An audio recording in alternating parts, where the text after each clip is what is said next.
वासुदेवाय। ॐ नमो भगवते वासुदेवाय। ॐ नमो भगवते वासुदेवाय। नारायणं नमस्कृत्य नरं चैव नरोत्तमं देवीं सरस्वतीं व्यासं ततो जयमुदीरयेत्। नष्टप्रायेषु भद्रेषु नित्यं भागवत सेवया भगवती उत्तमश्लोके भक्तिर्भवती नैष्टुकी। निगमकल्पतरोर्गलितं फलं सुखमुखातमृतद्रवसंयुतं विपद भागवतं रसमालयं मुहुरहो रसिका भुवि भावुकाः।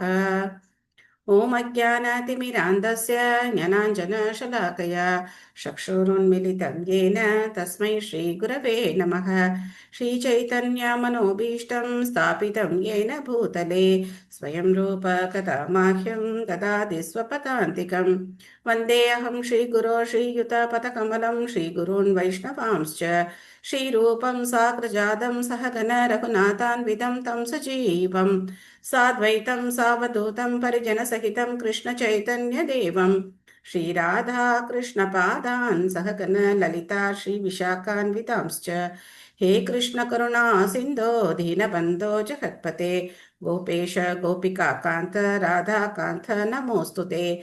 तप्तकाञ्चन गौराङ्गी राधे वृन्दावनेश्वरी वृषभानुसुते देवी प्रणमामि हरिप्रिये। वाञ्छाकल्पतरुभ्यश्च कृपा सिन्धुभ्येव च पतितानां पावनेभ्यो वैष्णवेभ्यो नमो नमः। नमो विष्णुपादाय कृष्णप्रेष्ठाय भूतले श्रीमते भक्तिवेदान्त स्वामिन्निति नामिने। नमस्ते सारस्वते देवे गौरवाणी प्रचारिणे निर्विशेष शून्यवादी पाश्चात्य देशतारिणे। जय श्री कृष्ण चैतन्य प्रभु नित्यानंद श्री अद्वैत गदाधर श्रीवासादि गौर भक्त वृंद। हरे कृष्णा कृष्ण कृष्णा हरे हरे हरे राम राम राम हरे हरे। मूकं करोति वाचालं पंगुं लङ्घयते गिरिं यत्कृपातमहं वन्दे श्रीगुरुं दीनधारिणं परमानन्दं माधवं श्रीचैतन्यम् ईश्वरम्। हरिः ओं तत्सत्। कथाञ्चन स्मृते यस्मिन् दुष्करं सुकरं भवेत् स्मरेति प्रीतं श्रीचैतन्यं नमामिथम्। हरे कृष्णा। நேத்து பார்த்த ஹரே கிருஷ்ணா வாகனத்துல மாதாஜி. ஹரே கிருஷ்ணா. என்ன ஞாபகம் இருக்க சொல்லலாமா? ஒரு பாயிண்ட் சொல்லலாமா? சைத்தன்ய மகாபிரபுவும் ஹரிதாஸ் டாகூரும் பேசிட்டு இருந்தது அவருடைய கடைசி நேரத்துல மாதாஜி. ஓகே மாதாஜி. ஹரிதாஸ் தாக்கூருக்காக சைத்தன்ய மகாபிரபு கடைசியில அவருக்கு வந்து காட்சி கொடுத்தார். தேங்க்யூ மாதாஜி. 3 times கேட்டேன் மாதாஜி இன்னைக்கு ஃபுல்லா. ரொம்ப மனசே ரொம்ப இதுவா இருந்தது கேட்கறதுக்கு. மிருகத்தை போல நம்ம மரணிக்க கூடாது. குலசேகராஜர் சொல்லுவாரு, தெளிவான நிலையில் நான் இப்ப இருக்கேன். மரணம் நம்ம நெருங்கும் போது நம்மளுடைய புலன்கள் எல்லாம் அடங்கி போயிருக்கும், இல்ல ரொம்ப ஆக்டிவா இருக்காது. அதனால உன்னால என்ன முடியாது, நான் இப்ப நல்லா இருக்கும் போதே நீ வந்து கூட்டிட்டு போன்னு கேட்பாரு குலசேகராஜர். நீங்க சொல்லுங்க. அப்புறம் 9 விதமான பக்தி சேவையில் ஈடுபட வேண்டும். முதலாவது சரவணா. தேங்க்யூ பிரபு. ஸோ அற்புதமா எல்லாம் சொன்னீங்க. Thank you all. ஸ்ரீமத் பாகவதம் முதல் ஸ்கந்தம் அத்தியாயம் 9 பீஷ்மதேவரின் மரணம். நேற்று பார்த்தோம், பீஷ்மதேவர் பகவான அற்புதமான வார்த்தைகளால புகழ்ந்து பிரார்த்தனைகள் செய்ததுக்கு அப்புறம் தன்னுடைய இறுதி மூச்சை விட்டார் அப்படின்னு சொல்லி பார்த்தோம். யுதிஷ்ட மகாராஜருக்கு கொஞ்சம் வருத்தம். அடுத்தது என்ன நடக்குது அப்படிங்கிறத பார்க்கலாம். பதம் 47. துஷ்டுபூர்முனையோ ஹிருஷ்டா கிருஷ்ணம் தத் குஹ்ய நாமபிஹி ததஸ்தே கிருஷ்ண ஹிருதயா ஸ்வாஸ்ரமான் பிரயுயுஹு புனக. மொழிபெயர்ப்பு பொருளுரை வழங்கியவர் திவிதராச பக்தி வேதாந்த சுவாமி ஸ்ரீல பிரபுபாத் கி ஜெய். பிறகு மாமுனிவர்கள் அனைவரும் அங்கிருந்த பகவான் ஸ்ரீ கிருஷ்ணரை திவ்ய வேத மந்திரங்களால் போற்றி புகழ்ந்தனர். அதன் பிறகு அவர்கள் அனைவரும் பகவான் ஸ்ரீ கிருஷ்ணரை தங்களது இதயத்தில் தாங்கியவாறு அவரவர் ஆசிரமங்களுக்கு திரும்பினர். இதுதான் ஒரு தூய பக்தருடைய சங்கத்தினால கிடைக்கக்கூடிய ஒரு வெகுமதி. ஏன்னா பீஷ்மதேவர் மிகப்பெரிய அருமையான ஒரு காரியத்தை பண்ணியிருக்கார். இந்த 17-14 லோகத்திலேருந்தும் அங்க முனிவர்கள் கூடி இருக்காங்க. சில பேர் வந்து ராஜ ரிஷிகளா இருக்கலாம், சில பேர் வந்து தேவ ரிஷிகள், சில பேர் வந்து ஞான ரிஷிகள், இந்த மாதிரி பலவிதமான ரிஷி முனிவர்கள் அங்க இருக்காங்க. எல்லாருக்கு முன்னாடியும் பீஷ்ம தேவர் எதை ஸ்தாபிதம் பண்ணார்? கிருஷ்ணர் தான் முழுமுதற் கடவுள் அப்படிங்கிறத தனது இறுதி வாக்கு மூலமா அவர் வந்து என்ன பண்ணிட்டாரு? அதை ரெக்கார்ட் பண்ணிட்டார். ஏஷ வை பகவான் சாக்ஷாத் ஆத்யோ நாராயண புமான் மோகயன் மாயையா ரூபம் கூட்டஸ்சரதி விருஷ்ணிஷு அப்படின்னு அதை வந்து ரெக்கார்ட் பண்றார். கிருஷ்ணர் தான் முழுமுதற் கடவுள். யாருக்காவது கொஞ்சம் கொஞ்சம் சந்தேகம் இருந்தாலும் என்ன ஆயிருக்கும்? தெளிவா இருக்கும். அப்போ அங்க இருந்த முனிவர்கள் எல்லாம் யோசிக்கிறாங்க, இது எப்படி இப்போ வந்து பீஷ்மதேவர் பக்தரா இருக்கார், அது இல்லாம அவருடைய பேரன்கள் எல்லாம் பக்தரா இருக்காங்க.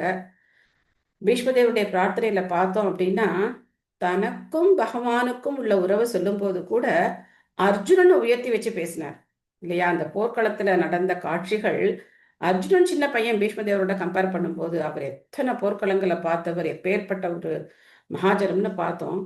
ஆனா அவர் என்ன பண்றார்? அர்ஜுனனையும் பகவானுக்கும் உள்ள அந்த உறவை பார்த்த சகே, விஜய சகே அப்படின்னு சொல்லி அர்ஜுனனை உச்சத்தி வச்சு பேசுறார்.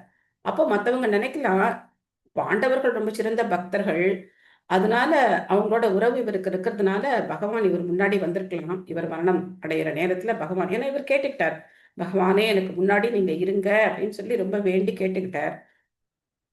இதெல்லாம் எவ்வளவு ஒரு உரிமை இருந்தா அந்த மாதிரி பிரார்த்தனை பண்ணுங்க. நான் வந்து என்னுடைய தேகத்தை விடுற வரைக்கும் நீங்க கண்ணு முன்னாடி இருக்கணும், இந்த உரிமையோட பீஷ்மதேவர் பிரார்த்தனை பண்ணார். தயவுசெய்து பகவானே இங்கே இருங்க அப்படின்னு சொல்லி பிரார்த்தனை பண்ணார். அப்போ மற்றவங்கெல்லாம் நினைக்கலாம், நம்மளுடைய கதி என்ன, நமக்கெல்லாம் அந்த மாதிரி கிருஷ்ணர் வருவாரா அப்படின்னு அவங்களுக்கு நினைக்கலாம். அதுக்காக அவங்களுக்கு என்ன உபதேசமும் கொடுத்தார்? எல்லாருக்காக ஒரு உபதேசம் என்ன சொன்னார்? பகவானை பத்தி கேளுங்க, பகவானுடைய நாமத்தை சொல்லுங்க, அந்த உபதேசமும் கொடுத்தார். அதை கேட்ட உடனே என்ன பண்றாங்க எல்லாரும்? எப்பேற்பட்ட பாக்கியம் பீஷ்மருக்கு கிடைச்சிது!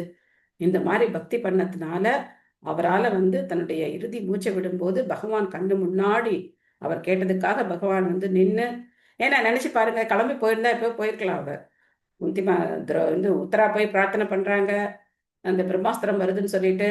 அதுக்கப்புறம் குந்தி மகாராணி பிரார்த்தனை பண்றாங்க. அதுக்கப்புறம் யுதிஷ்ட மகாராஜர் வந்து குழம்பி நிற்கிறார். ஸோ அப்போ கிருஷ்ணன் என்ன பண்றார்? தன்னுடைய பயணத்தை தள்ளி போட்டுட்டு, ஓகே யுதிஷ்ட மகாராஜருக்காக அவரை தெளிவுபடுத்தணும் அப்படின்னு சொல்லி அவர் மனசுல இருந்து அவரை குழப்ப வச்சு திரும்ப பீஷ்மர்கிட்ட வந்து இந்த உபதேசங்கள் எல்லாம் கேட்க வைக்கிறார். அப்போ தானும் அங்க இருந்து பீஷ்மருக்கு அந்த அனுகிரகம் பண்றார். இதெல்லாம் பார்த்த இந்த ரிஷி முனிவர்களுக்கு இப்ப என்ன தெளிவா தெரிஞ்சிருக்கும்? பக்தி யோகம் தான் உயர்ந்தது, பக்தி யோகத்தை தான் நம்ம ஃபாலோ பண்ணணும். ஏன்னா சில பேர் ஞான யோகிகளா இருக்கலாம், சில பேர் தியான யோகிகளா இருக்கலாம், எத்தனையோ விதமான ரிஷிகள் அங்க இருக்காங்க. அப்போ அவங்க ஒரு கன்க்ளூஷனுக்கு வர்றாங்க, பக்தி யோகம் தான் மிக உயர்ந்தது அப்படிங்கிறது. அப்போ என்ன பண்றாங்க? திவ்யமான வேத மந்திரங்களால் பகவானே புகழ்ந்தனர். அதுக்கப்புறம் பகவானே தங்க மனசுல ஏத்துக்கிட்டு கிருஷ்ணரை பார்த்துட்டாங்க, எல்லாரும் நேர பார்த்துட்டாங்க, எல்லா சந்தேகமும் இப்ப போச்சு. அதனால கிருஷ்ணரையே மனசுல ஏத்துக்கிட்டு என்ன பண்றாங்க? இப்போ அவங்கவுங்க இடத்துக்கு போறாங்க. ஜி சாந்தி மாதாஜி படிக்கிறீங்களா? ஹரே கிருஷ்ணா மாதாஜி. ஹரே கிருஷ்ணா. மொழிபெயர்ப்பு பொருளுரை வழங்கிய தெய்வத்திரு ஆசா பக்தி வேதாந்த சுவாமி ஸ்ரீல பிரபுபாதருக்கு ஜெய். பொருளுரை. பகவானின் இதயத்தில் அவரது பக்தர்கள் எப்பொழுதும் உள்ளனர். அதை போலவே பக்தர்களின் இதயத்திலும் பகவான் எப்பொழுதும் இருக்கிறார். அதுவே பகவானுக்கும் அவரது பக்தர்களுக்கும் உள்ள இனிய உறவாகும். பகவானிடமுள்ள தூய அன்பினாலும் பக்தியாலும் தங்களுக்குள் எப்பொழுதும் பகவான் இருப்பதை பக்தர்கள் காண்கின்றனர். பகவானுக்கும் செய்ய வேண்டியதோ அல்லது அடைய வேண்டியதோ ஒன்றுமில்லை என்ற போதிலும் அவரது பக்தர்களின் நலன்களை கவனிப்பதில் அவர் எப்பொழுதும் சுறுசுறுப்பாக இருக்கிறார். சாதாரண ஜீவராசிகளின் எல்லா செயல்களும் விளைவுகளும் இயற்கை விதிகளால் ஆளப்படுகின்றன. ஆனால் பக்தர்களை சரியான வழியில் செலுத்துவதில் பகவான் எப்பொழுதும் அக்கறை கொண்டவராக இருக்கிறார். எனவே பக்தர்கள் பகவானின் நேரடியான பாதுகாப்பில் இருக்கின்றனர். மேலும் பகவானும் கூட தம்மை அவரது பக்தர்களின் பாதுகாப்பில் மட்டுமே வைத்துக் கொள்கிறார். எனவே வியாசதேவரை தலைமையாக கொண்ட எல்லா முனிவர்களும் பகவானின் பக்தர்கள் என்பதால் ஈமச் சடங்குகளுக்கு பின் அவர்கள் முன் பிரத்யட்சமான நின்றிருந்த பகவானை திருப்திப்படுத்துவதற்காக வேத மந்திரங்களை ஓதினர். எல்லா வேத மந்திரங்களும் பகவான் ஸ்ரீ கிருஷ்ணரை திருப்திப்படுத்துவதற்காகவே ஓதப்படுகின்றன. இது கீதையில் 15-16 உறுதி செய்யப்பட்டு உள்ளது. எல்லா வேதங்கள் உபனிஷதங்கள், வேதாந்தம் முதலானவை அவரை மட்டுமே தேடிச் செல்கின்றன. எல்லா மந்திரங்களும் அவரை புகழ்வதற்காகவே உள்ளன. எனவே முனிவர்கள் மிகவும் பொருத்தமான காரியத்தை செய்த பின் மகிழ்ச்சியுடன் அவரவர் ஆசிரமங்களுக்கு திரும்பினர். ஹரே கிருஷ்ணா மாதாஜி. நன்றி ஹரே கிருஷ்ணா. மாதாஜி. தேங்க்யூ மாதாஜி. இந்த 15-16 இருக்கு இல்லையா, 15.15 அந்த ஸ்லோகம் இந்த மாத்திக்கோங்க. 15 இருக்கணும், 16 இருக்கு. 15 தான் இருக்கணும். என்ன ஸ்லோகம்? 15வது அத்தியாயத்துல 15வது ஸ்லோகம். சர்வஸ்ய சாரம் ஞானம் அபானம் ச வேதைஸ்ய சர்வைர் அகமே வேத்யோ வேதாந்த கிருத்வேத வித்யேவ சாகம். Very good. Hare thank you Krishna. மாதாஜி. தேங்க்யூ. ஸோ வேதைச்ச சர்வை அகமேவ வேத்யோ வேதாந்த கிருத் வேதவித் ஏவச்சாகம். ஸோ வேதங்கள் அறிஞ்சவர் பகவான் தான், வேதங்களால் அறியப்பட வேண்டியவர் பகவான் தான், வேதங்களை கொடுத்தவர் பகவான் தான், வியாசதேவருடைய ரூபத்துல வேதங்களை தொகுத்தவரும் பகவான் தான். அதனால எல்லா வேதங்களுடைய நோக்கமும் பகவானை தெரிஞ்சுக்கிறது தான் அப்படிங்கிறது அந்த ஸ்லோகத்துல சொல்லப்பட்டிருக்கு. ஸோ பக்தர்கள் எப்பவுமே பகவானுடைய இதயத்துல இருக்காங்க, பகவான் பக்தர்களுடைய இதயத்துல இருக்கார். இதை பிரிக்கவே முடியாது. அகம் பக்த பராதீனோ அப்படிங்கிறார். நான் பக்தர்களை நம்பிதான் இருக்கேன் அப்படிங்கிறார். யசோதமாய் நினைக்கிறாங்க, நான் இப்போ சாப்பாடு கொடுக்கலன்னா இந்த குழந்தைக்கு பசிக்குமே, எப்படி இந்த குழந்தையால வளர முடியும், நான் சாப்பாடு கொடுத்தா தானே அப்படின்னு சொல்லி கிருஷ்ணர் விளையாட போகும்போது விளையாடிட்டு இருக்கார். அப்போ திரும்பி வரவே இல்லை, ரொம்ப நேரம் ஆகுது. அதனால யசோதை போய் கூப்பிட போறோம். முதல்ல ரோஹிணி போறாங்க, அப்பவும் வரல, போய் கூப்பிட்டாலும் வரல. திரும்ப யசோதை போய் கூப்பிடுறாங்க. நீ என்ன வீடு வாசல் இல்லாத பையனா, இப்படி விளையாடிட்டு இருக்கியே, உனக்காக உங்க அப்பா நந்த மகாராஜர் எவ்வளவு நேரமா காத்துட்டு இருக்கார், இப்படி அப்பாவை காக்க வைக்கலாமா, சாப்பிட சீக்கிரம் வா அப்படின்னு கூப்பிடுறாங்க. கிருஷ்ணரோ, அம்மா இன்னொரு 10 நிமிஷத்துல வந்துடுறேன், நான் விளையாடிட்டு வந்துடுறேன். குழந்தைங்க ஜென்ரலா சொல்றதெல்லாம் எங்கேருந்து வந்தது? கிருஷ்ணர்டேந்து தான் வந்தது. அப்படி கிருஷ்ணர் சொல்றார். இப்போ யசோதை நினைக்கிறாங்க, நேரத்துக்கு சாப்பிடலன்னா அப்புறம் என்ன ஆகும் அப்படின்னு நினைக்கிறாங்க. அவங்க என்ன நினைக்கல, இவருக்கு என்ன முழு முதற் கடவுள் அப்படிலாம் நினைக்கல. தன்னுடைய குழந்தையாவே கிருஷ்ணர் அப்படி வச்சுக்கிறதுல ரொம்ப சந்தோஷப்படுறார். தன்னை பக்தர்களுடைய பாதுகாப்புல வச்சுக்கிறதுல கிருஷ்ணருக்கும் ரொம்ப சந்தோஷமா இருக்கு அப்படின்னு நம்ம இங்கே பார்க்கிறோம். அற்புதமான பகவானுடைய லீலைகள். ததோ யுதிஷ்டிரோ கத்வா சக கிருஷ்ணோ கஜாக்வயம் பிதரம் சாத்வயாம் ஆச காந்தாரீம் ச தபஸ்வினீம். மொழிபெயர்ப்பு. அதன் பிறகு யுதிஷ்டிர மகாராஜன் பகவான் ஸ்ரீ கிருஷ்ணரால் தொடரப்பட்டவராய் தலைநகரான ஹஸ்தினாபுரத்திற்கு சென்றார். அங்கு அவரது பெரியப்பாவுக்கும் தனியா தபஸ்வினியாக இருந்த பெரியம்மா காந்தாரிக்கும் அவர் ஆறுதல் கூறினார். ஸோ அவங்க 2 பேரும் ஹஸ்தினாபுரத்திலே இருக்காங்க, இங்க வரல. ஸோ அதனால இவங்கெல்லாம் அங்க போறாங்க. எப்படி? ஹஸ்தினாபுரத்துக்கு போய் தான் அரசாட்சியை ஏத்துக்கணும். அங்க போறாங்க. இதுல பாத்தீங்கன்னா இப்படி வரும்போதும் சரி போகும்போதும் சரி கிருஷ்ணர் தான் அர்ஜுனனுக்கு தேர் ஓட்டுறார். அந்த அந்த ஸ்டேட்டஸ் அவர் மாத்திக்கவே இல்லை. எப்பவுமே பகவான் தான் அர்ஜுனனுக்கு தேர் ஓட்டிக்கிட்டே இருக்கார். பொன்மணி மாதாஜி படிக்கிறீங்களா? ஹரே கிருஷ்ண மாதாஜி. பிரணாம் மாதாஜி. பிரணாம் மாதாஜி. பொருளுரை வழங்கியவர் திரு ஆசா பக்தி வேதாந்த சுவாமி ஸ்ரீல பிரபுபாதாக்கு ஜெய். துரியோதனனுக்கும் அவனது சகோதரர்களுக்கும் தாய் தந்தையரான திருதராஷ்டிரம் காந்தாரியும் யுதிஷ்ட மகாராஜனுக்கு பெரியப்பன் பெரியம்மாவாக இருந்தனர். குருச்சேத்திர யுத்தத்தில் எல்லா மகன்களையும் பேரன்களையும் இழந்துவிட்ட அவ்விருவரும் யுதிஷ்ட மகாராஜனின் பாதுகாப்பில் இருந்தனர். உயிருக்கு ஏற்பட்ட பெருஞ்சேதத்தை எண்ணி மரண வேதனையுடன் அவர்கள் நாட்களை கழித்தனர். கிட்டத்தட்ட அவர்கள் தபஸ்விகளைப் போலவே வாழ்ந்தனர். திருதராஷ்டிரரின் பெரியப்பனான பீஷ்மதேவரின் மரணச் செய்தி அவ்விருவருக்கும் மற்றொரு பேரதிர்ச்சியாக இருந்தது.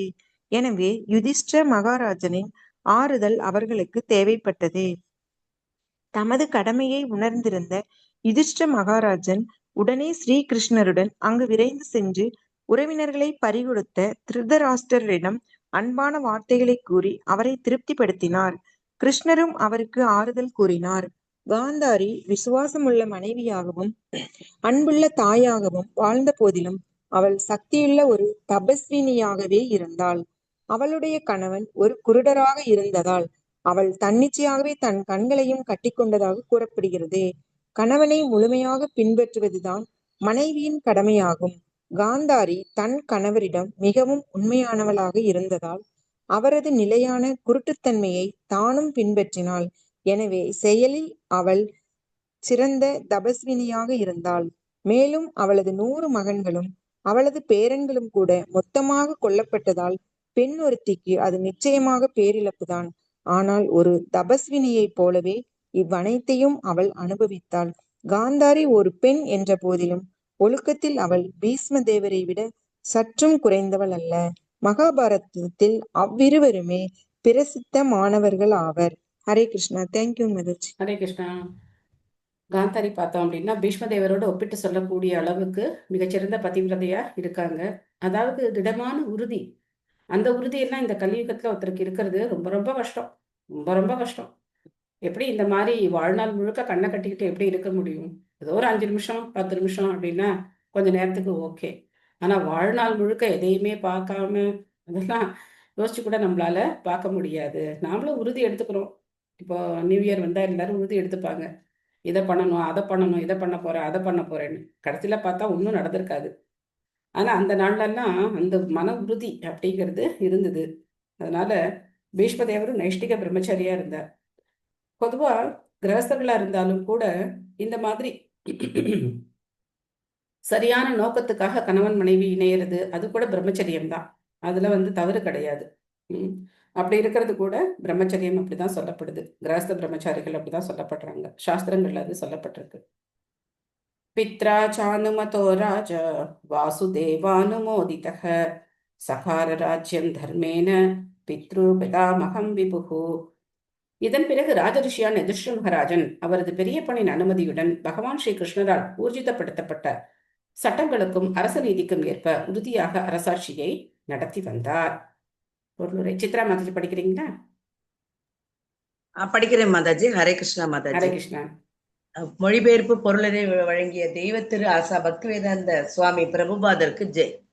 யுதிஷ்டிர மகாராஜன் வெறும் வரி வசூலிப்பவராக மட்டும் இருக்கவில்லை.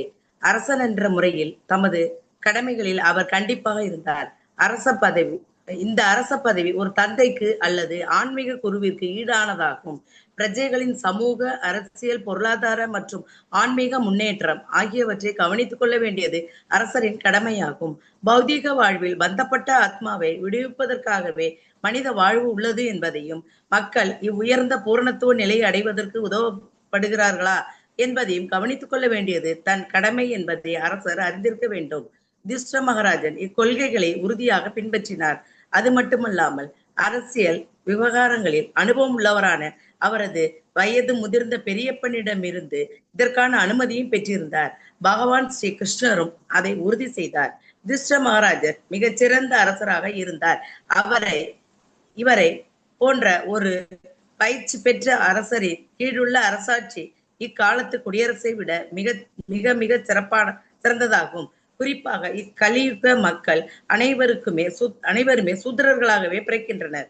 இவர்கள் இழிவான பிறப்புடையவர்களாகவும் கெட்ட பயிற்சி அளிக்கப்பட்டவர்களாகவும் துரதிர்ஷ்டசாலிகளாகவும் தீய சகவாசம் கொண்டவர்களாகவும் உள்ளனர். வாழ்வின் உயர்ந்த நோக்கத்தையும் அவர்கள் அறிந்திருக்கவில்லை. ஆகவே இத்தகைய மக்களால் அளிக்கப்படும் வாக்குகளில் எந்த நன்மதிப்பும் இல்லை. இவ்வாறாக இத்தகைய பொறுப்பற்ற வாக்குகளால் தேர்ந்தெடுக்கப்படுபவர்களால் யுதிஷ்டிர மகாராஜனை போல் பொறுப்புள்ள பிரதிநிதிகளாக இருக்க முடியாது. ஸ்ரீமத் பாகவதம் முதல் காண்டத்தில் பிரம்மதேவரின் மரணம் என்னும் தலைப்பை கொண்ட பீஷ்மதேவரின் மரணம் என்னும் தலைப்பை கொண்ட 9ஆம் அத்தியாயத்திற்கான பக்தி வேதாந்த பொருளுரைகள் இவ்வாறு நிறைவு பெறுகின்றன. ஹரே கிருஷ்ணா மாதாஜி. ஹரே கிருஷ்ணா. ஹரி ஓம் தத்சத். தேங்க்யூ மாதாஜி. ஸோ பிரபுபாதர் இங்க இப்ப இருக்கிற நிலையும் அப்போ இருந்த நிலையும் ஒப்பிட்டு சொல்றார். இப்ப இருக்கிறவங்க எல்லாருமே சூத்திரர்கள் தான். கலோ சூத்திர சம்பவா அப்படின்னு சாஸ்திரங்கள்ல சொல்லப்பட்டிருக்கு. அவங்க தேர்ந்தெடுக்கிற நபர் எப்படி இருப்பாங்க இல்லையா? அவனும் அது மாதிரி தானே இருப்பார். அப்ப எப்படி நல்லாட்சி இருக்க முடியும்? அதனால மக்களுக்கு நல்ல ஆட்சி கொடுக்கணும் அப்படின்னா அவர் என்னென்ன விஷயங்களை கவனிக்கணும் அப்படின்னா பிரஜைகளின் சமூக, அரசியல், பொருளாதார மற்றும் ஆன்மீக முன்னேற்றம், இது எல்லாத்தையுமே அரசர் கவனிக்கணும். வெறும வரி வசூல் பண்ணிட்டு இருக்கக்கூடாது. அவங்களோட சமூக முன்னேற்றம் அப்படின்னா மக்கள் அமைதியா ஒற்றுமையா வாழ்றாங்களா, அதுக்கப்புறம் அரசியல் விவகாரங்கள் எந்த விதமான ஒரு கேள்வியும் இல்லாம, அதாவது தவறுகள் இல்லாம சரியான முறையில நடக்குதா, அதுக்கப்புறம் பொருளாதாரம் எல்லாருக்கும் வாழ்க்கை தேவைகள் நிறைவடைஞ்சிருக்கா அப்படிங்கிறத பார்க்கணும். முக்கியமா அடுத்தது ஆன்மீக முன்னேற்றம். எந்த மதத்தை வேணா அவங்க ஃபாலோ பண்ணலாம், யார் வேணா எந்த மதத்தை வேணா கடைபிடிக்கலாம். ஆனா அந்தந்த மதத்துக்குரிய கடமைகளை அவங்க சரியா செய்யறாங்களா அப்படின்னு பார்க்க வேண்டியது அரசாங்கத்தினுடைய கடமை. நேற்று ஒரு வீடியோ பார்த்தேன், ரொம்ப சிரிப்பா இருந்தது. கன்வெர்ட் பண்ற கிறிஸ்டியன்ஸ் வந்து இப்ப என்ன பண்றாங்களாம், அந்த கோவிலையும் பார்த்தோம் அப்படின்னாக்க, முன்னெல்லாம் கிறிஸ்டியன்ஸ்னா அவங்களுடைய கோவில் அமைப்பு அப்படிங்கிறது டிஃப்ரெண்டா இருக்கும் இல்லையா, அவங்க ஒரு மாதிரி கோபுரம் கட்டுறது அந்த மாதிரி வச்சிருப்பாங்க. இப்போ நம்ம கோவில் மாதிரியே அதுக்கும் ப்ளூ கலர் மஞ்சள் கலர் இது மாதிரிலாம் பெயிண்ட் அடிச்சு கோபுரம்லாம் அதே மாதிரி வச்சு அங்க வந்து பார்த்தோம் அப்படின்னா மேரி மாதாவுக்கு பட்டுப்புடவெல்லாம் கட்டி நகையெல்லாம் போட்டு அங்க தேங்காய் உடைச்சி அங்க வந்து அர்ச்சனை எல்லாம் பண்ணி ஏற்கனவே என்னெல்லாம் கொண்டு வந்துட்டாங்க. ஆக்சுவலா கிறிஸ்டியன்ஸ் பாத்தீங்கன்னா ரொம்ப இன்டெலிஜென்ட், அவங்க ஆரம்பத்துலேருந்தே. முஸ்லீம்ஸ் வந்து எல்லாத்தையும் அடிச்சு உடைச்சு கொலை பண்ணி அந்த மாதிரி கன்வெர்ட் பண்ணாங்க. கிறிஸ்டியன்ஸ் பாத்தீங்கன்னா நம்ம சாஸ்திரங்கள்ல இருக்கிற எல்லாத்தையும் அவங்க எடுத்துக்கிட்டாங்க. அவங்க யூஸ் பண்ற வேர்ட்ஸ் எல்லாம் பாருங்க, எல்லாமே சமஸ்கிருத வார்த்தைகள் தான். ஜபம், அப்புறம் தியானம், என்னது என்ன சொல்லுவாங்க, ஞானஸ்தானம், எல்லாமே சான்ஸ்கிரிட் வேர்ட்ஸ் தான். எல்லாத்தையும் அவங்க எடுத்துக்கிட்டாங்க. அதே மாதிரி அவங்களுடைய ப்ரொசீஜர்ஸ் எல்லாம் பார்த்தோம் அப்படின்னாக்க, ஏன்னா அவ்வளோ இன்டெலிஜென்ட், நம்ம எதை ஃபாலோ பண்றோமோ அதை அப்படியே அவங்க ஃபாலோ பண்ணி என்ன பண்றாங்க, கிறிஸ்டியானிட்டி தான் ஆரம்பத்துலேருந்தே இருந்தது அப்படின்னு சொல்றதுக்காக அவங்க பண்றாங்க. ஸோ இப்போ என்ன பண்றாங்க, தேங்காய் உடைக்கிறது இதெல்லாம் ஏற்கனவே தேர்லாம் இழுத்துட்டு இருந்தாங்க, இயேசுநாதர் தேர்லெல்லாம் வச்சு இழுத்துட்டு வருவாங்க. ஸோ இப்போ இதெல்லாமும் அவங்க வந்து இப்போ பண்ண ஆரம்பிக்கிறாங்க அப்படின்னு சொல்லி ஒரு வீடியோ பார்த்து சிரிப்பா இருந்தது. ஸோ யார் எந்த மதத்தை ஃபாலோ பண்றாங்க அப்படிங்கிறது முக்கியம் கிடையாது. ஆனா அந்த அறிவுரைகளை அவங்க என்ன பண்ணணும், கரெக்டா வந்து ஃபாலோ பண்ணணும். இயேசுநாதர் என்ன சொல்லியிருக்காங்களோ அதை ஃபாலோ பண்ணிட்டு போக வேண்டியதானே. ரொம்ப சிம்பிள். பிரபா அதான் சொல்றேன், நீ எதுக்காக இதெல்லாம் பண்ற, கொல்லாதிருப்பாயாக முதல் கட்டளை. அந்த 10 கட்டளைகள்ல முதல் கட்டளை கொல்லாதிருப்பாயாக, அதை பண்ணு. மிருகங்களை கொல்லாத, மிருகவதை பண்ணாத. இயேசுநாதர் சொல்ல பரமபிதா பரலோகத்துல இருக்காரு, அங்க போகணும் அப்படின்னு. அதுக்கான வழியை பாரு. எதுக்காக இந்த மதம் அந்த மதம்னு போட்டு குழப்பி எடுத்து எல்லாரும் போட்டு என்னத்துக்காக இந்த மாதிரி பண்றாங்க தெரியாது. ஏன்னா யாரும் எதையும் ஃபாலோ பண்றது இல்லை. நம்ம ஆளுங்களுக்கு ஒண்ணுமே தெரியாது, நம்ம எல்லாத்தையும் விட சூப்பர், நம்ம ஒண்ணுமே தெரியாது நமக்கு. ஆனா நம்ம என்ன பண்றோம் அப்படின்னாக்கா ஈஸியா கன்வெர்ட் ஆயிடுறாங்க. ஈஸியா மக்கள் கன்வெர்ட் ஆகிறதுக்கான அங்க போய் என்ன பண்ணிட்டு இருப்பான், பைபிளை படிச்சுட்டு இருப்பான். ஆனா இப்போ இங்க பகவத்கீதை படிங்க, இந்த மாதிரி நாம ஜபம் சொல்லுங்கன்னா அது முடியாது, அதுக்கு வரமாட்டாங்க. ஸோ கன்வெர்ட் ஆகினதுக்கு அப்புறம் அவங்க ரொம்ப தீவிரமா எல்லாத்தையும் ஃபாலோ பண்ணா அவங்களுக்கு அப்பதான் வந்து தெரியுது, ஓ ஒரு அதிகாரப்பூர்வமான நூல் இருக்கு, இதை நம்ம படிக்கணும், இதெல்லாம் பண்ணணும், அதை பண்ணிட்டு இருக்காங்க. பட் அதையாவது ஒழுங்கா பண்ணுவாங்களா, அதையும் பண்ண மாட்டாங்க. அதனால இந்த ஆன்மீக முன்னேற்றத்தை அவங்க வந்து மக்கள் சரியா அடையிறாங்களா அப்படின்னு கவனிக்க வேண்டியது அரசனுடைய கடமை.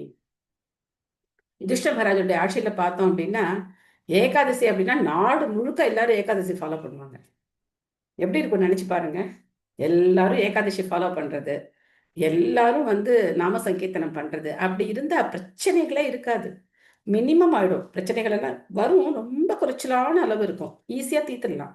அந்த அளவுக்கு தான் பிரச்சனைகள் இருக்கும், ரொம்ப பெரிய பிரச்சனைகள்லாம் இருக்காது. எனவே இந்த அத்தியாயம் இதோட நிறைவடைகிறது. பீஷ்மதேவ்கி ஜாய். இப்போ பீஷ்மதேவர் மரணமடைந்த அந்த அந்த உத்தராயண காலம் என்ன அப்படின்னு நம்ம பார்த்தோம் அப்படின்னாக்க, குருஷேத்திர யுத்தம் எப்போ ஆரம்பிச்சது, என்னைக்கு ஆரம்பிச்சது,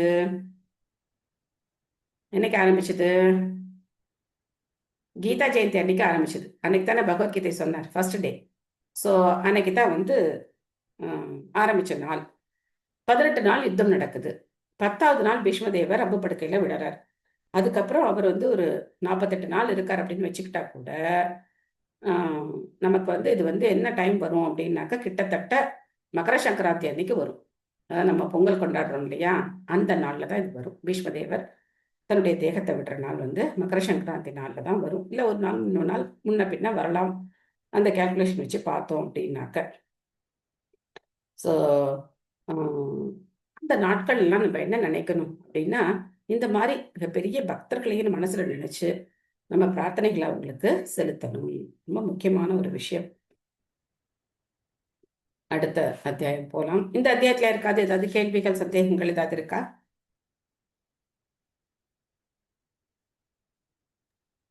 ஓகே.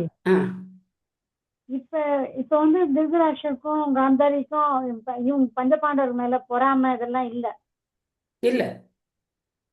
அவங்க 100 பேர் இறந்துட்டாங்கன்னா அவங்க மனசு மாறிடுறாங்களா? அதாவது காந்தாரி வந்து எப்பவுமே சொல்லிக்கிட்டே தான் இருக்காங்க, திருதராஷ்டிரருக்கு புத்தி சொல்லிக்கிட்டே தான் இருக்காங்க. ஆஹ் என்ன, அவர் கேட்க மாட்டேங்கிறாரு. எப்படியாவது தன் பசங்க ஜெயிச்சிருவாங்க அப்படின்னு அவருக்கு ஒரு நம்பிக்கை. எப்படியும் ஜெயிச்சிருவாங்க, எப்படியும் ஜெயிச்சிருவாங்க அப்படிதான் அவர் நினைக்கிறார். ஆனா இப்ப எல்லாரும் இறந்துட்டாங்க அப்படிங்கும்போது அவரால் அந்த துக்கத்தை தாங்க முடியாது. ரொம்ப கஷ்டம்தான். காந்தாரிக்கு பொறாமை இல்லைன்னு சொல்ல முடியாது, இருக்கு. ஆனா இது கிருஷ்ணர் என்ன பண்றாரு, போய் சமாதானப்படுத்துறாரு.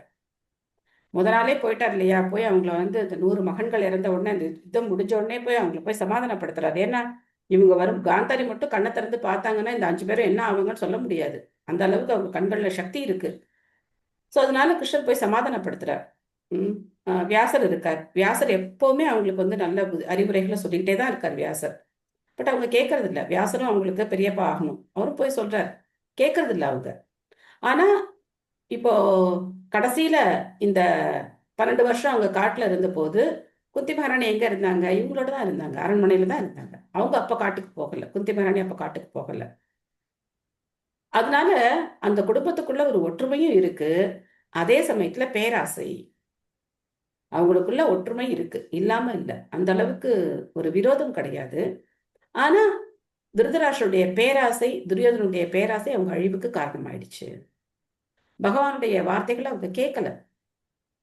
பகவான் தூது போனார் இல்லையா, அப்பயாவது அவங்க கேட்டுக்கணும்ல. பரமபுருஷ பகவானே தூது வராரே அப்படின்னு சொல்லி அவங்க கேட்டுக்கணும் இல்லையா, அவங்க கேட்கல. அதனால கஷ்டப்பட்டாங்க, கஷ்டப்படுறாங்க. அது அவங்களுக்கு தெரியும், நம்ம எதுக்காக கஷ்டப்படுறோம் அப்படிங்கிறது தெரியும். அதுக்கப்புறம் விதுரர் வந்து அந்த அத்தியாயம் வரும்போது நம்ம பார்க்கலாம், திருதராஷ்டிரருக்கு வந்து எந்த அளவுக்கு அந்த ஆட்சியின் மேல மோகம் இருக்கு அப்படின்னு நம்ம பார்க்கலாம். அந்த அளவுக்கு. ஏன்னா இப்போ அவர் என்ன நினைச்சுக்கிறார், நான் தான் ராஜா அப்படின்னு நினைச்சிட்டு உட்காந்துருக்காரு. அப்போ வந்து செம்மையா இருக்கும். நான் இப்ப அந்த சஸ்பென்ஸை உடைக்க விரும்பல. அந்த அத்தியாயம் வரும்போது விதுரருடைய வார்த்தைகளை கேட்டோம் அப்படின்னாக்க நமக்கு சொல்லுன்னு இருக்கும். அந்த மாதிரி வார்த்தைகளால விதுரர் வந்து திருதராஷ்டிரர் வந்து பேசுறார். அப்போ திருதராஷ்டிரர் உணர்றார். அதுக்கப்புறம் என்ன பண்றாங்க அப்படிங்கிறத அந்த அத்தியாயம் வரும்போது நம்ம பார்க்கலாம்.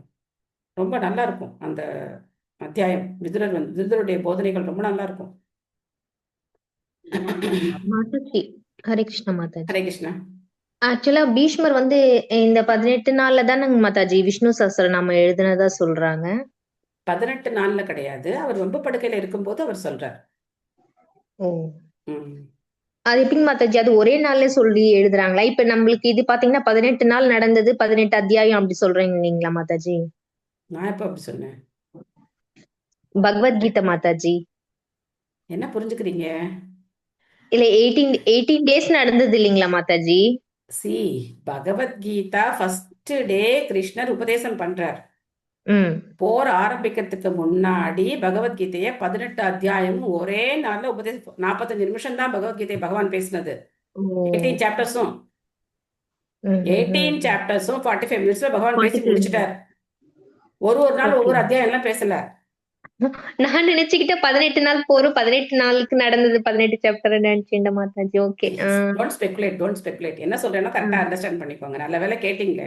இல்லன்னா நான் இந்த மாதிரி சொல்லி கொடுத்தேன், நீங்க போய் சொல்லுவீங்கன்னா சிரிப்பா இருக்கும்.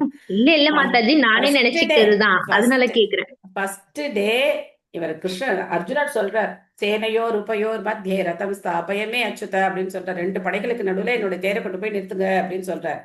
நிறுத்தினோம்னா அவருக்கு கன்ஃபியூஷன் ஆகுது. உடனே கிருஷ்ணர் வந்து பகவத்கீதையை உபதேசம் பண்ண ஆரம்பிக்கிறார். அது முடிஞ்சிருச்சு, 45 மினிட்ஸ்ல முடிஞ்சிருச்சு. சோ அதுக்கப்புறம் தான் யுத்தம் ஆரம்பமாகுது. நான் ஒரு கால்குலேஷனுக்காக சொன்னேன், பகவத்கீதை கீதா ஜெயந்தி அன்னைக்கு தான் இந்த குருச்சேத்திர யுத்தம் ஸ்டார்ட் ஆச்சு. அதுக்கப்புறம் 18 நாள் யுத்தம் நடக்குது. 10வது நாள் பீஷ்மதேவர் விழறார், அவர் ரொம்ப படுக்கையில படுத்திருக்கார். அதுக்கப்புறம் அவர் வந்து உத்தராயணத்துக்காக காத்திருக்கார். அது மக்கர சங்கராந்தி அப்பதான் உத்தராயணம் ஆரம்பமாகுது. அப்போ அவருடைய உடலை விட்டிருப்பார் அப்படிங்கிறது தான் ஆச்சாரியர்கள் சொல்றது. புரிஞ்சுதா? புரிஞ்சதுங்க மாதாஜி, புரிஞ்சது. 45 ஓகே, தேங்க்யூ. அத்தியாயம் 10, ஸ்ரீ கிருஷ்ணரின் துவாரகை பயணம். இப்ப கிளம்பிட்டார் கிருஷ்ணர். முதல்ல கிளம்பும் போது உத்தரா ஓடி வந்தாங்க. அதுக்கப்புறம் புத்திமனுடைய பிரார்த்தனை இருந்தது, யுதிஷ்டிர மகாராஜருடைய குழப்பத்தை தீர்க்க வேண்டி இருந்தது. எல்லாம் முடிஞ்சு இப்ப திரும்ப கிருஷ்ணர் கிளம்புறார். இந்த தடவை என்ன ஆகுதுன்னு பார்ப்போம். பயணம் பண்ண போறாரா இல்ல என்ன பண்ண போறார் அப்படின்னு நம்ம பார்க்கலாம். சௌனக உவாச்ச ஹத்வா ஸ்வரிக்த ஸ்பிருத ஆததாயினோ யுதிஷ்டிரோ தர்மபிரதாம் வரிஷ்டः சக அனுஜைः பிரத்யவருத்த போஜனः கதம் பிரவருத்த கிம் அகாரஷித் ததः. மொழிபெயர்ப்பு. சௌனக முனி வினவினார். அவரது உரிமையுள்ள பரம்பரை சொத்தை அபகரிக்க விரும்பிய எதிரிகளை கொன்ற பின் சமயவாதிகளிலேயே மிகச் சிறந்தவனா யுதிஷ்டிர மகாராஜர் அவரது சகோதரர்களின் உதவியுடன் பிரஜைகளை எப்படி ஆண்டார்? நிச்சயமாக கட்டுப்பாடற்ற உணர்வுடன் ராஜ்யத்தை அவரால் சுதந்திரமாக அனுபவித்திருக்க முடியாது. அப்பாடா, நம்ம அரசராயிட்டோம் அப்படின்னு சொல்லிட்டு யுதிஷ்டிர மகாராஜர் எப்படி இருந்திருப்பார்? கண்ணா பின்னான்னு ஆட்சி பண்ணியிருப்பார் அப்படின்னா கட்டாயமா கிடையாது, இல்லையா? சுபமலர் மாதாஜி படிக்கிறீங்களா? Thank you very much. Hare Krishna Hare மாதாஜி. கிருஷ்ணா. பொருளுரை. யுதிஷ்டிர மகாராஜன் சமயவாதிகளிலேயே மிக சிறந்தவராவார். இதனால் ராஜ்யத்தை அனுபவிப்பதற்காக பெரியப்பன் மக்களுடன் போரிட அவருக்கே சிறிதும் விருப்பமில்லை. அஸ்தினாபுர ராஜ்யம் அவருக்கு உரிமையுள்ள பரம்பரை சொத்து என்பதாலும் திருதராஷ்டிரர் மக்கள் அதை ஆக்கிரமிக்க விரும்பியதாலும் இந்நிலையை சரிப்படுத்துவதற்காகவே அவர் போரிட்டார். எனவே பகவான் ஸ்ரீகிருஷ்ணருடைய வழிகாட்டலின் கீழ் உயர்ந்த நோக்கத்திற்காக அவர் போரிட்டார். ஆனால் அவரது பெரியப்பன் மக்கள் அனைவரும் போரில் கொல்லப்பட்டனர் என்பதால் அவரது வெற்றியின் பலன்களை அவரால் அனுபவிக்க இயலவில்லை. எனவே இளைய சகோதரர்களின் உதவியுடன் ராஜ்யத்தை அவர் கடமை உணர்வுடன் ஆண்டு வந்தார்.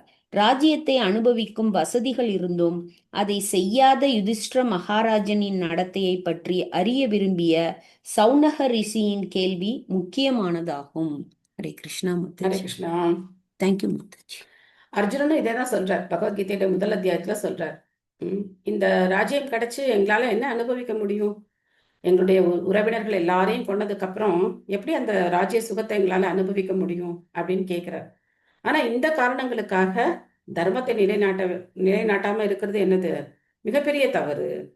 அதனால்தான் கிருஷ்ணன் எல்லா விதமான விதத்திலையும் அர்ஜுனனை உற்சாகப்படுத்துறார். ஆத்ம ஞானத்தை சொல்றார், அதுக்கப்புறம் சகாம கர்ம யோகம், நிஷ்காம கர்ம யோகம், தியான யோகம், ஆனா முக்கியமா பக்தி யோகம். பகவத்கீதையினுடைய முக்கியமான விஷயம் பக்தி யோகம். அதனால தவறு செய்தவங்களை தண்டிக்காம என்ன பண்ண முடியாது? சொந்தக்காரங்க அப்படின்லாம் சொல்லி நம்ம விட்டு கொடுக்க முடியாது. 100 பேரா இருந்தாருன்னா, 1000 பேரா இருந்தாருன்னா, 1,00,000 பேரா இருந்தா என்ன, எல்லாரையும் தண்டிக்க வேண்டியது கண்டிப்பான செய்ய வேண்டிய ஒரு அரசனுடைய கடமை. அதுதான். சூத உவாச்ச வம்சம் குரேர் வம்சதவாக்னி நிகிருதம் சம்ரோஹி ஹயித்வா பவபாவனோ ஹரிஹி நிவேஷயித்வா நிஜராஜ்ய ஈஸ்வரோ யுதிஷ்டிரம் பிரீதமனா பபூவக. சூத கோஸ்வாமி கூறினார், உலகை பராமரிப்பவரான பகவான் ஸ்ரீ கிருஷ்ணர் காட்டுத்தீயை போன்ற கோபக்கணலால் அழிக்கப்பட்ட குருவம்சத்தை பழைய நிலைக்கு கொண்டு வந்து யுதிஷ்டிர மகாராஜனை அவரது சொந்த ராஜ்யத்தில் திரும்பவும் ஸ்தாபித்த பிறகு மன திருப்தி அடைத்தார். இது பகவானுடைய மிகப்பெரிய ஒரு ஏற்பாடு. ஸோ அதனால என்ன, எதுக்கு உமையா சொல்லப்பட்டிருக்கு அப்படின்னா, காட்டுத்தீக்கு உமையா சொல்லப்பட்டிருக்கு. அந்த மாதிரி அந்த குருவம்சமே என்ன ஆச்சு? அழிஞ்சு போச்சு. நினைச்சு பார்த்தா எப்படி இருக்கும்? 100 பேர் இருந்த வீடு அப்படின்னாக்க, அப்போ அவங்களுடைய குழந்தைகள், மனைவி அப்படிலாம் அவங்க ரொம்ப சந்தோஷமா இருந்திருப்பாங்க. ஆனா இப்ப பேரன்கள் முதற்கொண்டு ஒரு புல் பூண்டு இல்லாம எல்லாரையும் அழிச்சாச்சு. வெறுமை பெண்கள் மட்டும்தான் இருக்காங்க. இதெல்லாம் பார்க்க ரொம்ப கஷ்டமா இருக்கும். ஏன்னா கிருஷ்ணர் கிளம்பி போகும்போது நம்ம பார்க்கலாம் எப்படி இருந்தாங்க அப்படின்னு சொல்லி. ஆனா இருந்த ஒரு வாரிசை கூட அழிக்கணும்னு துடிச்சான் இல்லையா அஸ்வத்தாமன். பரிஷித் மகாராஜரையும் அழிக்கணும் அப்படின்னு அந்த ஒரு வேகம் இருந்தது அஸ்வத்தாமனுக்கு. அட்லீஸ்ட் பரிஷித் மகாராஜர் காப்பாற்றப்பட்டார். எப்படி இருக்கு? சாந்தி மணிகண்டன் மாதாஜி படிக்கிறீங்களா?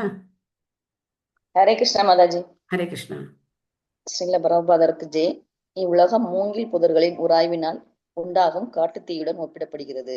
மூங்கில்களின் உராய்வு புறக்காரணங்கள் இல்லாமலேயே நிகழ்வதால் இத்தகைய காட்டுத்தீ தானாகவே உண்டாகிறது.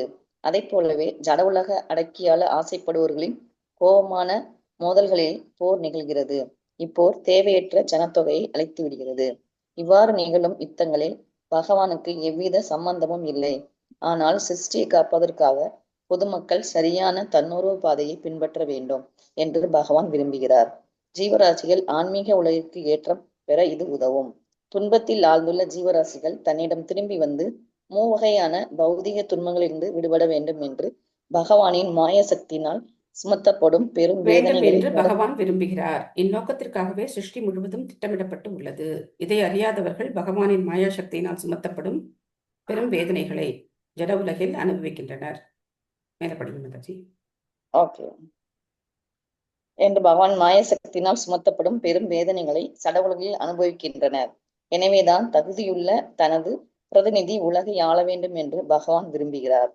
இத்தகைய ஆட்சி முறையை நிலைநாட்டவும் தமது திட்டத்திலிருந்து சம்பந்தப்படாத தேவையற்ற மக்களை அழிப்பதற்காகவுமே ஸ்ரீகிருஷ்ணர் அவதரித்தார். குருட்சேத்திர போர் பகவானின் திட்டப்படி நிகழ்ந்ததாகும்.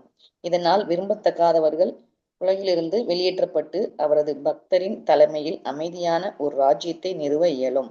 எனவே யுவராஷ்டிர மகாராஜன் அரியாசனத்தில் அமர்த்தப்பட்டதாலும் பரிசித் மகாராஜனின் உருவில் குருவம்சத்தின் நாடு காப்பாற்றப்பட்டதாலும் பகவான் முழு திருப்தி அடைந்தார். ஹரே கிருஷ்ணா மாதாஜி. ஹரே கிருஷ்ணா. தேங்க்யூ மாதாஜி.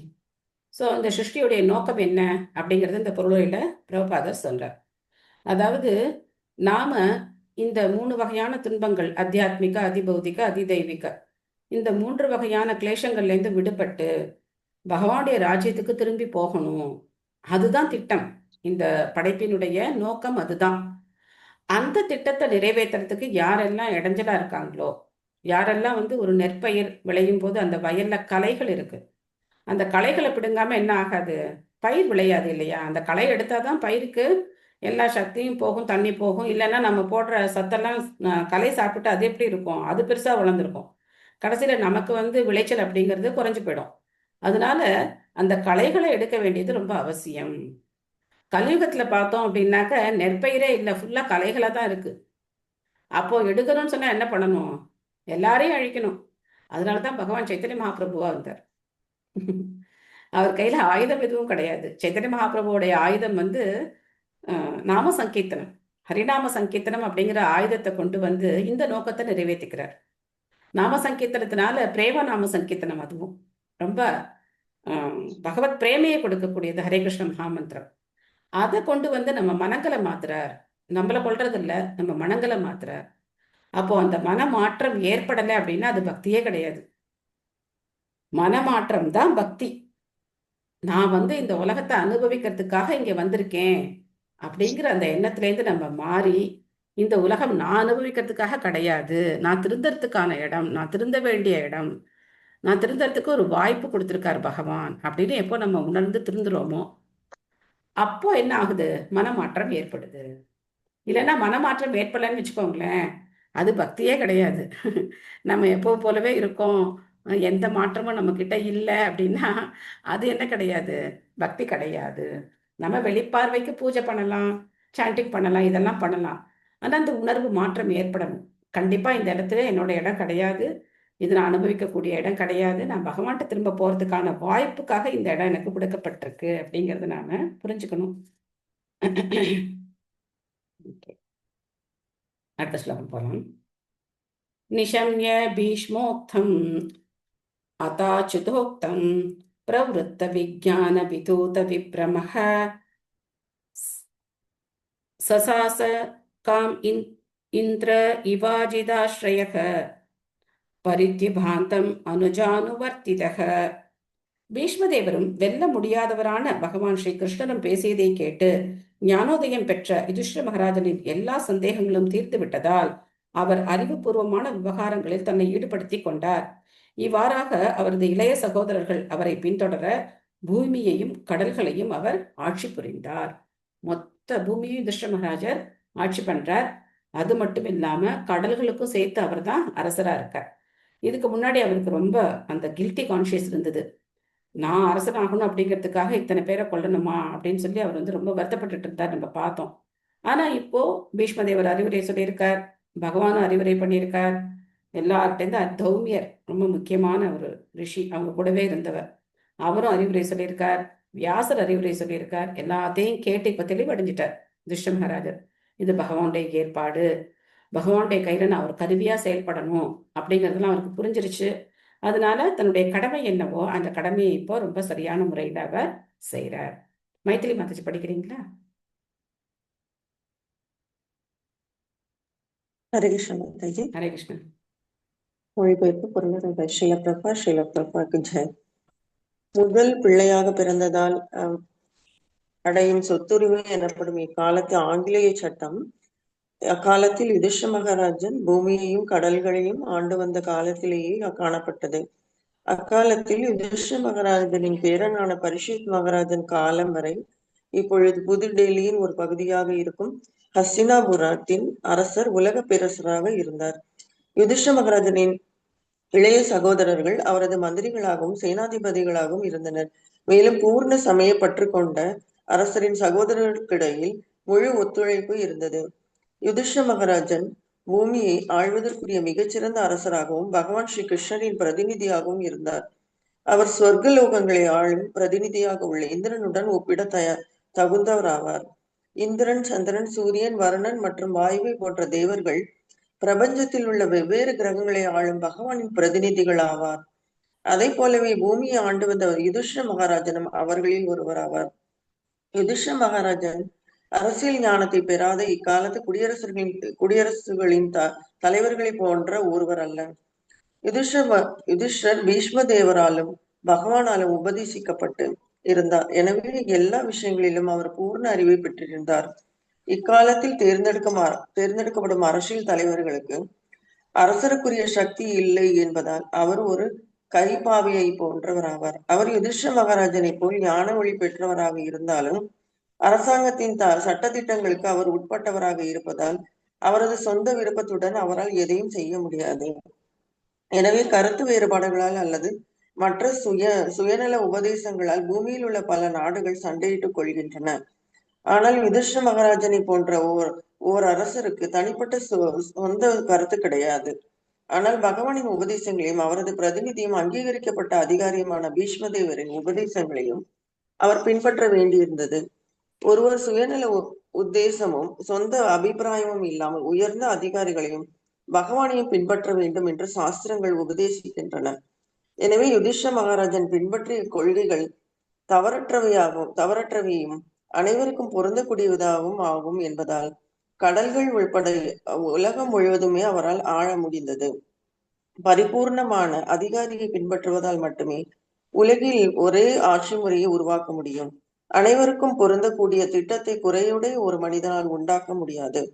பூர்ணமானவரும் குற்றமற்றவருமான ஒருவரால் மட்டுமே எல்லா இடங்களுக்கும் உலகில் உள்ள அனைவருக்கும் பொருந்தக்கூடிய ஒரு திட்டத்தை உருவாக்க இயலும். இதற்கு தேவையாக இருப்பது ஆட்சி புரியும் நபர் அருவமாக உள்ள அரசாங்கம் அல்ல.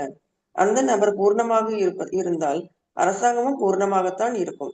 அந்நபர் ஒரு முட்டாளாக இருந்தால் அரசாங்கமும் முட்டாள்களின் ஸ்வர்க்கமாகத்தான் இருக்கும். அதுவே இயற்கையின் சட்டமாகும். உரையுடைய அரசர்களின் தலைவர்களையும் பற்றிய கதைகள் பல உள்ளன. எனவே தலைவன் ஒருவன் யுதிஷ்ட மகாராஜனை போல் பயிற்சி பெற்றவனாகவும் உலகை ஆள சர்வாதிகார சக்தி படைத்தவனாகவும் இருக்க வேண்டும். யுதிஷ்ட மகாராஜனை போன்றதொரு பக்குவமான அரசரின் அரசாட்சியினால் மட்டுமே உலகில் ஒரே ஆட்சியை உருவாக்க இயலும். அக்காலங்களில் யுதிஷ்டரை போன்ற அரசர்கள் உலகை ஆண்டு வந்ததால் உலகமே மகிழ்ச்சியாக இருந்தது. ஹரே கிருஷ்ணா மாதாஜி. ஹரே கிருஷ்ணா. தேங்க்யூ மாதாஜி. பிரபுபாதர் திரும்ப அந்த காலத்துல இருந்த யுதிஷ்ட மகாராஜுடைய ஆட்சியையும் இப்ப இருக்கிற ஆட்சியையும் கம்பேர் பண்ணி சொல்றாரு. இது எல்லாருக்கும் நமக்கு அனுபவம். இந்த காலத்துல இருக்கிற அனுபவம் நமக்கு இருக்கு. ஆனா அந்த காலத்துல யுதிஷ்ட மகாராஜர் எப்படி இருந்தார் அப்படிங்கிறது நமக்கு தெரியாம இருக்கலாம். பட் இப்ப நம்ம பாக்குறோம். என்ன சொல்றார் அப்படின்னாக்க, அந்த பூரணமான ஒரு அதிகாரியை நம்ம ஃபாலோ பண்ணணும் அப்படின்னு சொல்றார். அந்த பூரணமானவர் யாரு அப்படின்னா பகவான் ஸ்ரீ கிருஷ்ணர். ஓம் பூர்ணமத பூர்ணமிதம் பூர்ணாத் பூர்ணமுதச்சதே பூர்ணஸ்ய பூர்ணமாதாய பூர்ணம் ஏவாவசிஷ்யதே அப்படின்னு உபநிஷதங்கள்ல பகவான் புகழப்படுறார். பூரணமானவர், எந்தவித குறையும் கிடையாது. நமக்கு வேணா பகவானுடைய செயல்கள் குறை இருக்கிற மாதிரி தெரியலாம். இத்தனை 64 கோடி பேர் கொல்லப்பட்டாங்களே அப்படின்னு நமக்கு தோணலாம். ஆனா பகவான் எல்லாருக்கும் நற்கதியை தான் கொடுத்திருக்கார். அதே சமயத்துல உலகத்தின் பார்வைக்கு அதர்மத்தை அவர் அழிச்சிருக்கார், தர்மத்தை நிலைநாட்டி இருக்கார். அவங்களுக்கும் நற்கதி கொடுத்திருக்கார். இந்த உலகத்துல இப்போ மீதி வாழக்கூடிய மக்களுக்கும் அந்த பாடம், அதர்மத்து பக்கம் போனோம் அப்படின்னா நாம் அழிவோம் அப்படிங்கிற பாடமும் இருக்கு. அதே சமயத்துல தர்மத்தையும் பகவான் நிலைநாட்டி இருக்கார். இப்போ பிரபுபாதர் சொல்றார், சர்வாதிகாரியா உலகத்தையே ஆட்சி பண்ணணும் அப்படின்னு தான் இப்ப இருக்கிற எல்லா நாடுகளும் விரும்புறாங்க இல்லைங்களா? ஒரு நாடுகளுக்கு இடையில, அந்த அரசியல் தலைவர்களுக்கு இடையில என்ன போட்டி இருக்கு? யார் உலக அதிகாரத்தை கைப்பற்றுவது அப்படிங்கிற போட்டி இன்னைக்கும் இருக்கா இல்லையா? வளர்ந்த நாடுகள், மேலை நாடுகள் அப்படின்னு சொல்ற நாடுகளுக்கு இடையில அந்த போட்டி இன்னமும் இருக்கு. ஆனா அதிகாரத்தினால என்ன பண்ண முடியாது? ஒருத்தர் அந்த நிலையை அடைய முடியாது. பல பேரை நம்ம பார்த்திருக்கோம். ஹிட்லர், இந்த மாதிரி பல பேர் இருந்திருக்காங்க. அவங்களாலெல்லாம் என்ன பண்ண முடியாது, அதை அடைய முடியாது. ஆனா பிரபுபாதர் அடைஞ்சார். ஏன்னா பிரபுபாதர் பூரணமான பகவான் என்ன சொன்னாரோ அதை பண்ணார். உலக நாடுகள் எல்லா இடத்துலயும் இஸ்கான் இருக்கு. அந்த நாட்டுடைய சட்டத்திட்டங்கள், அந்த நாட்டுல நாம சங்கீர்த்தனத்துக்கும் இந்த மாதிரி வெளிப்படையா பகவானுடைய திருப்பாதங்களை நெத்தியில திலக் போட்டுக்கிறதுக்கோ, சில இடங்கள்ல டோத்தி கட்டிக்கிறதுக்கெல்லாம் கூட பிரச்சனை இருக்கு. அந்த மாதிரி கட்டக்கூடாது. அதே மாதிரி பகவத்கீதையெல்லாம் விநியோகம் பண்ண முடியாது. எத்தனை பிரச்சனைகள் ஒவ்வொரு நாட்டிலையும் இருக்கு. பங்களாதேஷ்ல எல்லாம் பார்த்தோன்னா போட்டு அடிச்சு உடைச்சு நவுத்துறாங்க. எல்லா பக்தர்கள் எல்லாம் கொலை பண்றாங்க. ரஷ்யால அப்படிதான். அதுக்கப்புறம் உக்ரைன் மாதிரி நாடுகள்ல அந்த மாதிரி பிரச்சனைகள் நிறைய இருக்கு. எத்தனை இருந்தாலும் சரி, மக்கள் ஃபாலோ பண்றாங்க. மக்கள் என்ன பண்றாங்க? கிருஷ்ண பக்தியை ஃபாலோ பண்ணி எல்லாரும் சந்தோஷமா இருக்காங்க. இதுதான் ஐக்கிய நாடுகள் சபை அப்படின்னு பிரபுபாதர் சொல்றார். உண்மையான ஐக்கிய நாடுகள் சபை அப்படிங்கிறது அகில உலக கிருஷ்ண பக்தி இயக்கம் தான். ஏன்னா எல்லாருக்கும் பொருந்தக்கூடிய ஒரு திட்டம் அப்படின்னா அது பகவானால தான் கொடுக்க முடியும். எல்லாருக்கும் நன்மை அளிக்கக்கூடிய திட்டம். யாருமே உடல் கிடையாது, எல்லாருமே ஆத்மா, எல்லாருமே பகவானுடைய குழந்தைகள், எல்லாருமே பகவானுடைய நாட்டுக்கு திரும்பி போக வேண்டியவர்கள். இந்த ஒரு திட்டம், இதை நம்ம புரிஞ்சுக்கிட்டோம் அப்படின்னா அதர்மத்தை நம்ம செய்ய மாட்டோம். யாரா இருந்தாலும் 4 சட்டத்திட்டத்தை ஃபாலோ பண்ணணும். மாமிச உணவு சாப்பிடக்கூடாது, போதைப் பொருள் எடுத்துக்க கூடாது, தவறான ஆண் பெண் உறவு கூடாது, சூதாட்டம் கூடாது. இந்த 4ஐயும் எல்லாரும் ஃபாலோ பண்ணணும். அதே மாதிரி பகவானுடைய நாமத்தை சொல்லணும். ஹரே கிருஷ்ண கிருஷ்ண கிருஷ்ண ஹரே ஹரே, ஹரே ராம ராம ராம ஹரே ஹரே. இது எல்லாருக்கும் பொருந்தக்கூடிய திட்டம். இது அவங்களுக்கு தான் வேலை செய்யும், நமக்கு வேலை செய்யாது அப்படின்லாம் கிடையாது. எல்லாருக்கும் ஒர்க் அவுட் ஆகும். ஸோ அதனால யார் இந்த திட்டத்தை முன்னெடுத்து, ஒரு அரசியல் தலைவரா இல்ல ஒரு நாட்டினுடைய அதிபர் யாரோ இந்த திட்டத்தை முன்னெடுத்தாங்க அப்படின்னு சொன்னாங்க, நிச்சயமா அவங்க வெற்றி அடையலாம். அவங்க வாழ்க்கையில அவங்க வெற்றி அடையலாம். பண்ணணும். பிரபுபாதர் சொல்லியிருக்கார், இந்த பாகவதம் அப்படிங்கிறது சட்ட புஸ்தகம் ஆகும் அப்படின்னு சொல்லியிருக்கார். 10,000 வருஷங்கள் இருக்கு இன்னும்.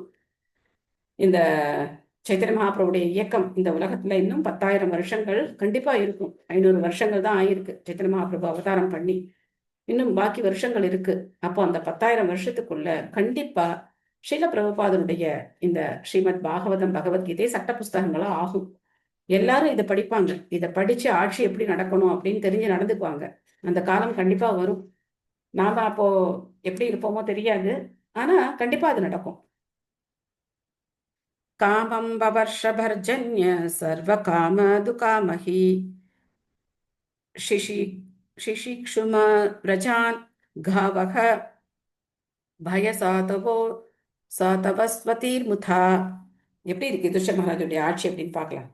மொழிபெயர்ப்பு. யுதிஷ்டிர மகாராஜனின் ஆட்சி காலத்தில் மேகங்கள் மக்களுக்கு போதுமான மழையை பொழிந்தன. பூமியோ மனிதனின் எல்லா தேவைகளையும் மிகுதியாக உற்பத்தி செய்தது. பசு அதன் பருத்த பால் சுரப்பிகளினாலும் மகிழ்ச்சியான மனோநிலையினாலும் மேய்ப்பு நிலங்களை ஈரமாக்குவது வழக்கம். இன்னைக்கு பால், நமக்கு தூய்மையான பால் கிடைக்கிறதே பெரிய பாடா இருக்கு. பணம் கொடுத்தா கூட நமக்கு தூய பசும்பால்லாம் கிடைக்கவே கிடைக்காது, ரொம்ப கஷ்டம். இது படிச்சா என்ன ஞாபகம் வருது? ஒரு பாசுரம் ஞாபகம் வருது. என்ன பாசுரம்? கனைத்திலம் கற்றெருமை கன்றுக்கு இணங்கி நினைத்து முளைவழியே நின்று பால் சோர நனைத்தில்லம் சேராக்கும் நற்செல்வன் நங்காய் அப்படின்னு திருப்பாவையில் ஒரு பாசுரம். எனக்கு முழுசா தெரியல, பாதிதான் தெரியுது. யாருக்காவது தெரிந்தா கம்ப்ளீட் பண்ணலாம்.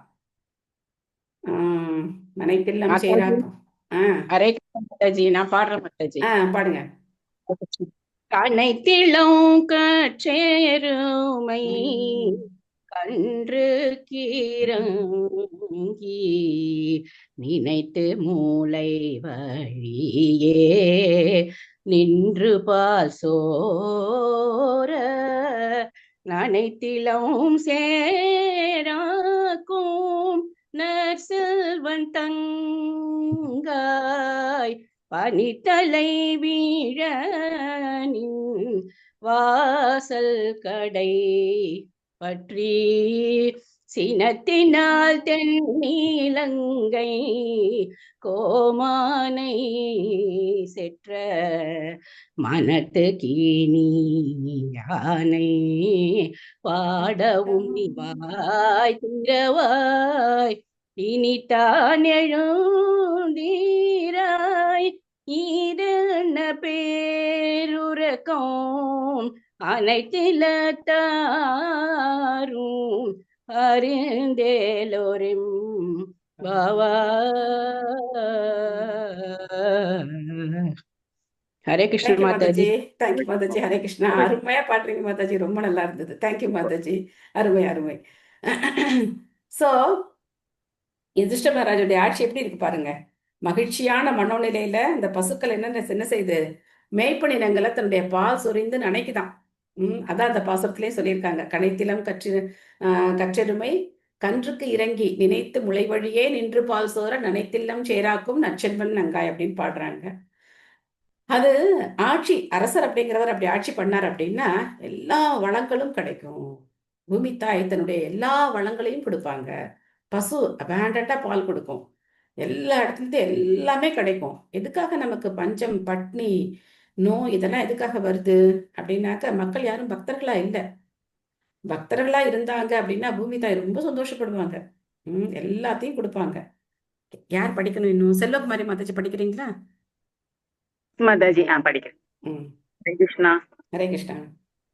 மொழிபெயர்ப்பு மற்றும் பொருளுரை வழங்கிய பக்தி வேதாந்த ஸ்ரீல பிரபுபாதருக்கு ஜெய். பொருளாதார முன்னேற்றத்தின் அடிப்படை கொள்கை நிலத்தையும் பசுவையும் மையமாக கொண்டுள்ளது. மனித சமுதாயத்திற்கு தேவையானவை உணவு தானியங்கள், பழங்கள், பால், சுரங்க பொருட்கள், உடை, மரம் முதலானவை ஆகும். உடல் தேவைகளை நிறைவேற்ற இவை அனைத்தும் தேவைப்படுகின்றன. மாமிசம் மற்றும் மீன் அல்லது இரும்பு கருவிகள் மற்றும் இயந்திர சாதனங்கள் ஆகியவை ஒருவருக்கு ஒருபோதும் தேவையானவை அல்ல. யுதிஷ்ட மகாராஜனின் ஆட்சி காலத்தில் உலகம் முழுவதிலும் ஒழுங்கான மழை பெய்தது.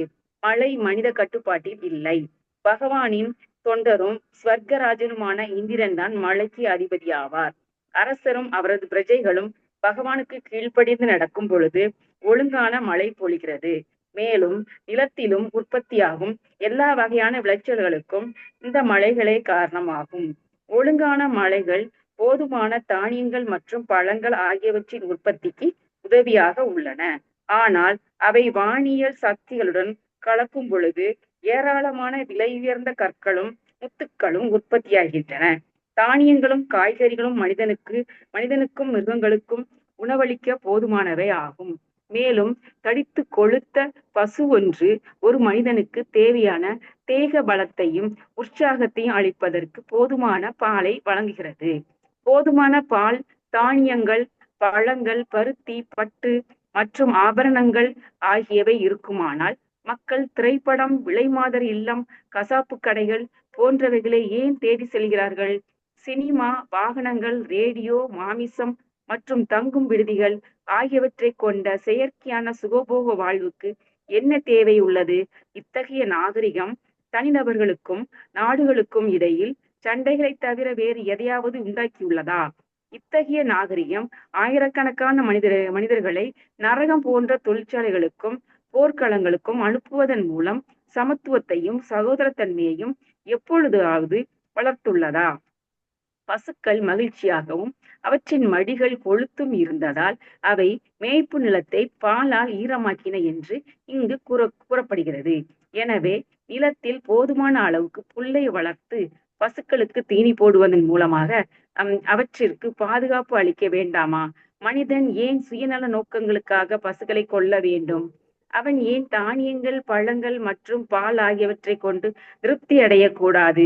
இவற்றின் சேர்க்கையால் ஆயிரக்கணக்கான உணவு வகைகளை தயாரிக்கலாமே. குற்றமற்ற மிருகங்களை கொல்வதற்காக உலகம் முழுவதிலும் ஏன் கசாப்பு கூடங்கள் உள்ளன?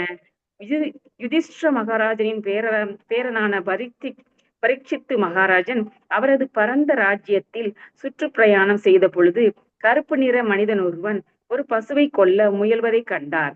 அரசர் உடனே அந்த கொலைபாதகனை கைது செய்து சரியாக தண்டித்தார். தங்களை பாதுகாத்து கொள்ள முடியாத நிராதரவான மிருகங்களின் உயிர்களை காப்பது அரசரின் அல்லது நாட்டு தலைவரின் கடமை அல்லவா? இது மனித தன்மையாகுமா? ஒரு நாட்டில் உள்ள மிருகங்களுக்கு கூட அந்நாட்டின் பிரஜைகளே அல்லவா? அப்படியானால் அவை ஏன் கசாப்பு கூடங்களில் கொலை செய்யப்படுவதற்கு அனுமதிக்கப்படுகின்றன? இவைதான் சமத்துவம், சகோதரத்தன்மை மற்றும் அகிம்சைக்குரிய அடையாளங்களா? ஆகவே முன்னேற்றமும் நாகரிகமும் அடைந்த உருவிலுள்ள அரசாங்கத்துடன் ஒப்பிடும் பொழுது யுதிஷ்டிர மகாராஜனின் ஆட்சி முறை மிக சிறந்ததாகும். பெயரளவேயான இந்த நவீன குடியாட்சியில் மிருகங்கள் கொல்லப்படுகின்றன. மேலும் மிருகத்தை விட தாழ்வானவன் மற்றொரு மிருகத்தை விட தாழ்ந்த மனிதனுக்கு வாக்குகள் அளிக்க அனுமதிக்கப்படுகிறான்.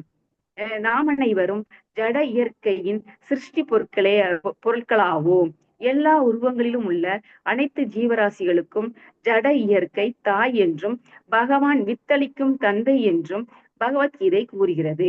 இதனால் சர்வசக்தி படைத்தவரான ஸ்ரீ கிருஷ்ணரின் கருணையால் ஜட இயற்கை தாய் மிருகங்களுக்கும் மனிதனுக்கும் போதுமான உணவு வகைகளை உற்பத்தி செய்கிறாள். மனிதன் மற்றெல்லா ஜீவராசிகளுக்கும் மூத்த சகோதரனாவான். இயற்கையின் வழியையும் சர்வசக்தியுள்ள தந்தையின் குறிப்புகளையும் உணரும் பொருட்டு மிருகங்களை விட அதிக சக்தியுள்ள புத்தி மனிதனுக்கு அளிக்கப்பட்டுள்ளது. மனிதன் பௌதிக இயற்கையின் உற்பத்தியை நம்பி வாழ வேண்டும். செயற்கையான முறையில் பொருளாதார முன்னேற்றத்தை வளர்க்க அவன் முயற்சி செய்யக்கூடாது. செயற்கையான சுகபோகங்களையும் புலன் இன்பத்தையும் மட்டுமே அடையும் நோக்கத்திற்காக உலகை அவன் செயற்கையான பேராசையையும் சக்தியையும் நோக்கி திருப்பி அதை தாறுமாறான நிலையில் புகுத்திவிடக் கூடாது. இது நாய் பன்றிகளின் வாழ்வாகும். ஹரே கிருஷ்ணா மாதாஜி. ஹரே கிருஷ்ணா மாதா. தேங்க்யூ மாதாஜி. ஸோ பிரபுபாதர் இந்த பொருளில் பல கேள்விகளை கேட்குறார். இந்த கேள்விகளை நானும் கேட்டு பார்க்கணும். இதெல்லாம் அவசியமா? அப்போ நமக்கு 4 சட்டத்திட்டங்களை கடைபிடிக்க வேண்டியது எவ்வளவு முக்கியம் அப்படின்னு தெரியும். இல்லை அப்படின்னா இந்த மனித சமுதாயம் மிருக சமுதாயமா தான் இருக்கும். ஸோ எல்லா ஜீவராசிகளுக்கும் ஜட இயற்கை தான் தாய், பகவான் தான் தந்தை. எங்க சொல்றார் பகவத்கீதையில? சர்வயோனிஷு கௌந்தேய மூர்த்தய சம்பவந்தியா தாசாம் பிரம்ம மகத்யோனிர் அகம்பீஜ பிரதாபிதா அப்படின்னு சொல்றார். சர்வயோனிஷு கௌந்தேய அப்படின்னு சொல்றார். எல்லா ஜீவன்களுக்கும் நான் தான் விதையளிக்கும் தந்தை அப்படின்னு சொல்றார்.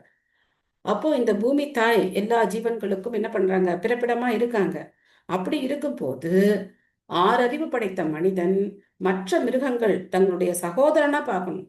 மூத்த சகோதரன் அப்படின்னு மனிதர்களை சொல்லப்படுது. அப்போ தன்னை விட கொஞ்சம் புத்தி குறைச்சல் இல்லை அங்கஹீனமா இருக்கு அப்படிங்கிறதுனால ஒரு வீட்டில் மற்ற குழந்தைகளை கொண்டு சாப்பிட்றத அனுமதிப்பாங்களா? 2 குழந்தைங்க இருக்காங்க. மூத்த பையன் நல்ல புத்திசாலியா இருக்கான், ஆனா இன்னொரு குழந்தை அங்கஹீனமா இருக்கு இல்ல புத்தி மந்தமா இருக்குன்னா அதை கொண்டு சாப்பிடலாமா? அது மகா பெரிய பாவம் இல்லையா? ஆனா மனிதர்கள் என்ன செய்யறாங்க? தான் அனுபவிக்கிறதுக்கு தான் எல்லாம் இருக்காங்க அப்படின்னு சொல்லி கண்டமேனிக்கு என்ன பண்றாங்க? மிருகங்களை கொண்டு சாப்பிடுறாங்க. மிருகவதை அப்படிங்கிறது அந்த நாள்ல எப்படி நடந்தது? 2 விதமா நடந்தது. ஒண்ணு, யாகங்கள்ல மிருகங்கள் பலியிடப்பட்டது. 2வது, அரசர்கள் காட்டுக்கு போய் என்ன பண்ணாங்க? வேட்டையாடினாங்க. சத்திரியர்களுக்கு தர்மம். அவங்க வேட்டையாடி அந்த உணவு அந்த மிருகத்தை அவங்க வீட்டில் கொண்டு வந்து மாட்டி வச்சுப்பாங்க, சாப்பிடுவாங்க. சத்திரியர்களுக்கு அது தர்மம்.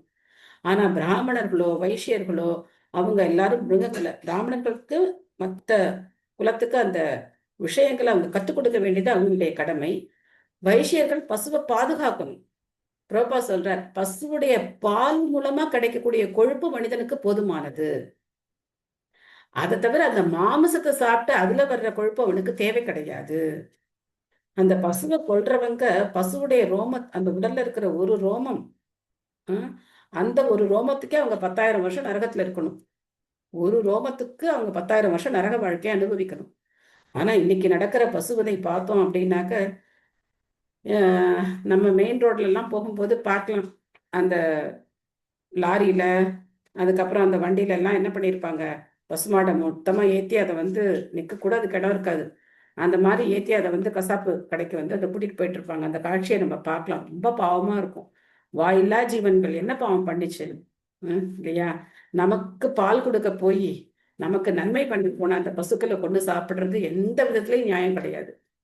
அதே மாதிரி ஒருத்தர் மீன் சாப்பிட்டாங்க அப்படின்னு சொன்னாக்க அவங்க வந்து அதுக்கப்புறம் அவங்க செய்ய வேண்டிய பாவமே கிடையாது. எல்லா பாவங்களும் செஞ்சவங்கன்னு அப்படின்னு அர்த்தம். மீன் சாப்பிட்றவங்க சகல பாவங்களையும் செஞ்சுட்டாங்கன்னு அர்த்தம்.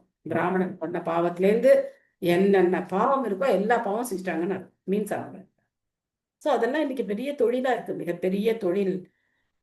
அதனால கிடைக்கக்கூடிய வருமானம். அதுவும் இப்போ வந்து வீட்டில் யாரும் ரொம்ப சமைக்கிறது இல்லை. எல்லாம் வந்து என்ன பண்றாங்க, ஹோட்டலில் ஆர்டர் பண்ணி சாப்பிட்றாங்க. நானும் வேலைக்கு போறேன், நீ வேலைக்கு போறேன், எல்லாம் வேலைக்கு போங்க அப்படின்ட்டு.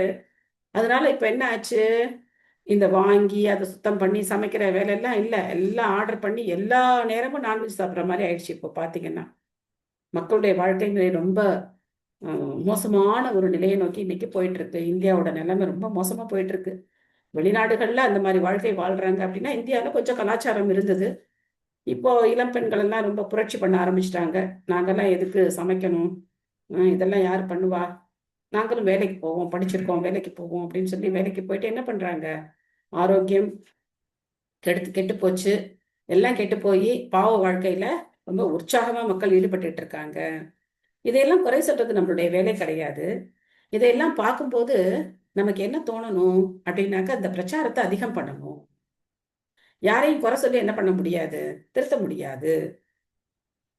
நம்மளால எந்த அளவுக்கு ஹரிநாமத்தை விநியோகிக்க முடியுமோ, நம்மளால எந்த அளவுக்கு பகவத்கீதை விநியோகிக்க முடியுமோ, நம்மளால எத்தனை பேருக்கு பாகவதத்தை பத்தி எடுத்து சொல்ல முடியுமோ அந்த காரியத்தை நம்ம பண்ணணும்.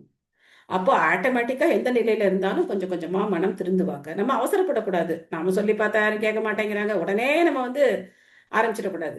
யாரும் கேட்க மாட்டேங்கிறாங்க, அது நடக்க மாட்டேங்குது, இது பொறுமையா இருக்கணும். பொறுமையா இருந்து நம்ம வந்து செய்யறதுக்கு முயற்சி பண்ணணும். முயற்சி பண்ணிக்கிட்டே இருக்கணும். பகவான் கண்டிப்பா உதவி செய்வார் நமக்கு. நம்முடைய முயற்சி தீவிரமா இருந்தது, உண்மையிலே அக்கறையோட நம்ம செஞ்சோம் அப்படின்னா பகவான் நமக்கு உதவி செய்வார். அதனால இந்த பொருளுரையில பிரபுபாதருக்கு கேட்டிருக்கிற கேள்விகளை நம்ம என்ன பண்ணணும் அப்படின்னா, ஒவ்வொருத்தரும் அந்த ஆயுதங்களை கையில எடுத்துக்கணும். ஒவ்வொரு கேள்வியும் நம்ம எடுத்துக்கணும். எடுத்துக்கிட்டு பிரச்சாரம் பண்ணணும். எத்தனை பேருக்கு முடியுதோ அத்தனை பேருக்கு ஹரிநாமத்தை சொல்றதுக்கு முயற்சி பண்ணணும். ஓகே, டைம் ஆல்ரெடி ஒரு 6 நிமிஷம் கூட போச்சு. சாரி. ஹரே கிருஷ்ணா கிருஷ்ண கிருஷ்ண ஹரே ஹரே, ஹரே ராம ராம ராம ஹரே ஹரே. உங்களுக்கு ஏதாவது சந்தேகங்கள், கேள்விகள், கருத்துக்கள் ஏதாவது இருக்கா? அற்புதம் மாதாஜி, அருமையாக இருந்து வகுப்பு. தேங்க்யூ மாதாஜி. ஹரே கிருஷ்ணா. மாதாஜி. டைம் போறதே தெரிய மாட்டேங்குது மாதாஜி. உங்க கிளாஸ்ல இப்படியே நீங்க பேசிக்கிட்டே இருந்தாலே போதும் போலதான் மாதாஜி இருக்கு. கரெக்ட் மாதாஜி. ஹரே கிருஷ்ணா. தேங்க்யூ மாதாஜி. ஹரே கிருஷ்ணா. ஹரே கிருஷ்ணா மாதாஜி. ஹரே கிருஷ்ணா. அப்பவே எவ்வளவு அழகா எழுதியிருக்காருல பிரபுபாதர். என்ன மாதாஜி? என்ன மாதாஜி? பொருளுரையில பிரபுபாதர் அப்பவே இப்ப நடக்கிற அவ்வளவும் அப்படியே கண்ணுல பாக்குற மாதிரி அழகா எழுதியிருக்காரு.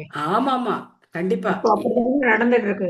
அப்படியே நமக்கு அளவுக்கு நுண் அறிவு மாதாஜி, அவங்களுக்கு நுண் அறிவு.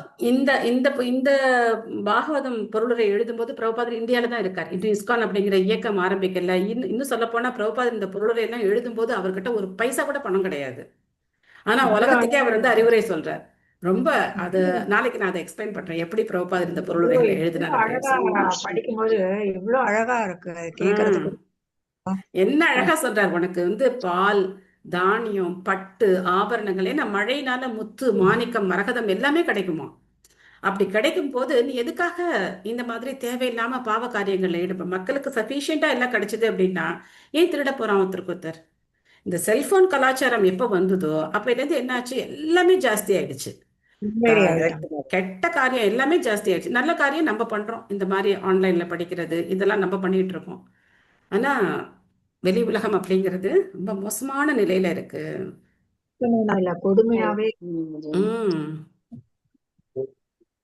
இந்த கிளாஸ் நீங்க யாருக்காவது ஷேர் பண்றீங்களா? இந்த யூடியூப் லிங்க் கேட்டிருந்தீங்க, போட்டுட்டு இருக்கோம், யாருக்காவது ஷேர் பண்றீங்களா? ஆமா மாதாஜி. Okay, thank you. ஆமா, அம்மா, தங்கச்சி எல்லாருக்கும் அனுப்பிட்டே இருக்கேன் மாதாஜி. என்னோட ஃப்ரெண்டு, ஏன்னா அவங்களா இஸ்ரோ சயின்டிஸ்ட், டைம் இருக்கிறது இல்ல, இன்னும் அவங்க எல்லாம் ஒர்க் பண்றாங்க மாதாஜி. அதனால Kannada also, so she knows to listen Tamil, speak Tamil. அதுக்கு அவங்களுக்குலாம் நான் அனுப்பிட்டே இருக்கேன் Mataji. Okay okay, thank you so Mataji. Much for that. So இன்னும் கொஞ்சம் இம்ப்ரூவ் பண்ணணும். எனக்கு டைட்டில்லாம் கரெக்டாக போட்டு அந்த மாதிரிலாம் பண்ணணும். பார்க்கலாம், இன்னும் கொஞ்சம் பார்க்கலாம். யாருக்கும் எதுக்கும் இந்த டெக்னாலஜிலாம் தெரியாததுனால கொஞ்சம் கொஞ்சமாக பண்ணிகிட்டே இருப்போம். Okay, thank you. ஹரே கிருஷ்ணா. ஹரே ஹரே கிருஷ்ணா கிருஷ்ணா. மாதாஜி. ஹரே கிருஷ்ணா. தேங்க்யூ. ஹரே கிருஷ்ணா. ஹரே கிருஷ்ண மாதாஜி. ஹரே கிருஷ்ணா. கிருஷ்ண மாதாஜி. ஹரே கிருஷ்ணா. தேங்க்யூ மாதாஜி. தேங்க்யூ. ஹரே கிருஷ்ண மாதாஜி. தேங்க்யூ மாதாஜி. ஹரே கிருஷ்ணா. மாதாஜி. ஹரே கிருஷ்ணா. ஹரே கிருஷ்ணா ஹரே பிரபு. கிருஷ்ணா. தேங்க்யூ மாதாஜி. தேங்க்யூ. மாதாஜி, தேங்க்யூ.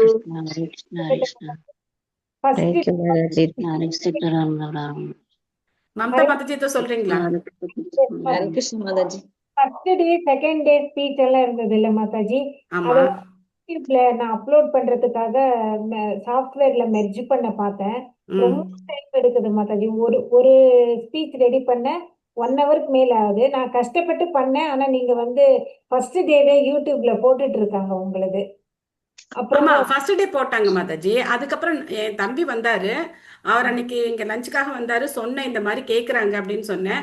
அவர் டக் டக்குன்னு அப்லோட் பண்ணிட்டாரு. அதுக்கப்புறம் நாங்க பண்ணிருக்கணும்ல, அது நாங்க பண்ணல. ஓகே, அது வந்து உங்களோட ஒரு போட்டோ மட்டும் போட்டுட்டு அந்த இதை இழுத்து விட்டா ஆகுது மாதாஜி. இங்க எங்களோட இதுல எல்லாம் நெட்வொர்க் ரொம்ப ஸ்லோவா இருக்கு. ஓ. வில்லேஜ், நாங்க இருக்கிறது ஒரு சின்ன டவுன், அதுல ம். ரொம்ப ஸ்லோவா தான் போகுது. மாதாஜி நீங்க இருக்கிற இடத்துல இஸ்கான் இருக்கே மாதாஜி. என்ன மாதாஜி? காவேரிப்பட்டினம் மாதாஜி. சென்டர் இருக்கு மாதாஜி, போறேன். சென்டர் இருக்கு, போறீங்களா? Okay okay. ஏன்னா அங்கேருந்து நிறைய பேர் நாங்க சேர்ந்து தான் பக்தி வைபவ் படிக்கிறோம். நான் அந்த குரூப்ல தான் ஜாயின் பண்ணியிருக்கேன். Okay okay Mataji. அதனால எனக்கு காவிரிப்பட்டினம் பத்தி தெரியும். நிறைய பேர் எங்க குரூப்ல காவிரிப்பட்டினத்துல தான் இருக்காங்க. ஓகே ஓகே, ஆமா மாதாஜி. பலபத்ர பிரபு வந்து இங்கிருந்து ஒரு 10 கிலோமீட்டர்ஸ் தான் உங்க நேட்டிவ் ஊரு. ஓஹோ. ஓகே ஹரே மாதாஜி. கிருஷ்ண மாதாஜி. ஹரே கிருஷ்ணா. ஹரே தேங்க்யூ கிருஷ்ண மாதாஜி. மாதாஜி. தேங்க்யூ ஹரே மாதாஜி. கிருஷ்ண மாதாஜி. சொல்லுங்க சொல்லுங்க. ஹரே கிருஷ்ண மாதாஜி. நம்ம பாலபத்ரதாஸ் கிளாஸ்ல மாதாஜி ஒரு இது சொன்னாரு. துர்லப அப்படின்றதுக்கு மீனிங் வந்து ஒரு அரிதான அப்படின்ட்டு. உங்க பேரு துர்லப ராதா தேவி தாசி அப்படின்றப்ப நீங்க எங்களுக்கு ஒரு அரிதான ஜீவனாதான் எங்களுக்கு தெரியுறீங்க மாதாஜி. நான் அரிது கிடையாது மாதாஜி. அற்புதமான மாதாஜி. அற்புதமான அரிதான ராதாராணி அரிதானவங்க. அவங்களுடைய சேவை கிடைக்கிறது அரிது அப்படிங்கிற அர்த்தம். என்னுடைய பேருக்கு அதான் அர்த்தம். நான் அரிது கிடையாது. ஆமா மாதாஜி, எங்களுக்கு நீங்க அரிதானவங்கன்னு சொல்றீங்க மாதாஜி. எங்களுக்கு இந்த பகவத்கீதையை சொல்லிக் கொடுக்கறது, பாகவதம் பகவத்கீதையை சொல்லிக் கொடுக்கறதுல எங்களுக்கு ஒரு அரிதான ஒரு இதான் தெரியுறீங்க அதான் மாதாஜி. கரெக்ட். நமக்கு கிடைச்சிருக்க பொக்கிஷம் அவங்க மூலமா நமக்கு எவ்வளவு விஷயம் எங்க கண்ணெல்லாம் திறக்கறீங்க மாதாஜி. எவ்வளவு விஷயம் தெளிவுபடுத்துறீங்க. அது பகவானோட கிருபைதான் மாதாஜி. உங்களுக்கு எங்களுக்கு நீங்க கிடைச்சது நாங்க செஞ்ச புண்ணியம் தான் மாதாஜி. மாதாஜி இப்போ நீங்க என்ன எப்படி இருக்கீங்க அப்படின்னாக்க, இஸ்கானுக்கு நீங்க வந்து முழுசா வரல, அதனால என்னை பார்த்தா உங்களுக்கு அப்படி இருக்கு. ஆனா நீங்க வந்து இஸ்கானுக்கு வந்ததுக்கு அப்புறம் நான் ஒன்றும் இல்லைங்கிறத நீங்க தெரிஞ்சுக்குவீங்க. அந்த மாதிரி ஒரு நாள் வரும், கவலைப்படாதீங்க. அதனால இவ்வளவுதான் குளோரிஃபை எல்லாம் பண்ணாதீங்க. எல்லாமே வந்து பகவானுடைய கருணை, பிரபுபாதுடைய கருணை. ஏன்னா நிறைய பக்தர்கள் இருக்காங்க, நிறைய பக்தர்கள் பலவிதமா பிரச்சாரம் பண்ணிட்டு இருக்காங்க. நான் ஊர்க்குருவி மாதிரி சின்னதா பறந்துகிட்டு இருக்கேன், அவ்வளவுதான் மாதாஜி. எனிவே எனக்கு ஒரு வாய்ப்பு கிளாஸ்ல கேட்ட உடனே நீங்க ரெடியா வந்து சொல்லி கொடுக்கறதுக்கு தயாரா வந்தது எங்களுக்கு ரொம்ப சந்தோஷமா இருக்குங்க மாதாஜி. தேங்க்யூ மாதாஜி. சோ பிரச்சாரம் பண்ணணுங்கிறது தான் என்னுடைய ஒரே எனக்கு இருக்கிற ஒரு ஆசை. என்னன்னா எல்லாருக்கும் பிரச்சாரம் பண்ணணும், நல்ல முறையில ரொம்ப நம்ம எடுத்து சொல்லணும் மாதாஜி. எங்களுக்கு ரொம்ப கொடுப்பணும் இதெல்லாம் உங்க மூலமா கேக்குறதுக்கு ரொம்ப சந்தோஷமா இருக்கு மாதாஜி. அது மட்டும்தான் என்னோட டிசையர். மத்தபடி பகவான் தான் எல்லாத்தையும் வழிநடத்துறாரு மாதாஜி. என்னுடைய ஆன்மீக குரு பிரபுபாதர், அவங்களுடைய கருணையினால என்னால இதை பண்ண முடியுது. தேங்க்யூ மாதாஜி. ஹரே கிருஷ்ணா. ஹரே கிருஷ்ணா. ஹரே கிருஷ்ணா. தேங்க்யூ மாதாஜி. ஹரே கிருஷ்ணா. என்று கொடுத்துருவோமா? ஹரே கிருஷ்ணா. ஹரே கிருஷ்ணா. கிருஷ்ண கிருஷ்ணா ஹரே ஹரே. ஹரே ராம ஹரே ராம ராம ராம ஹரே ஹரே. Thank you all.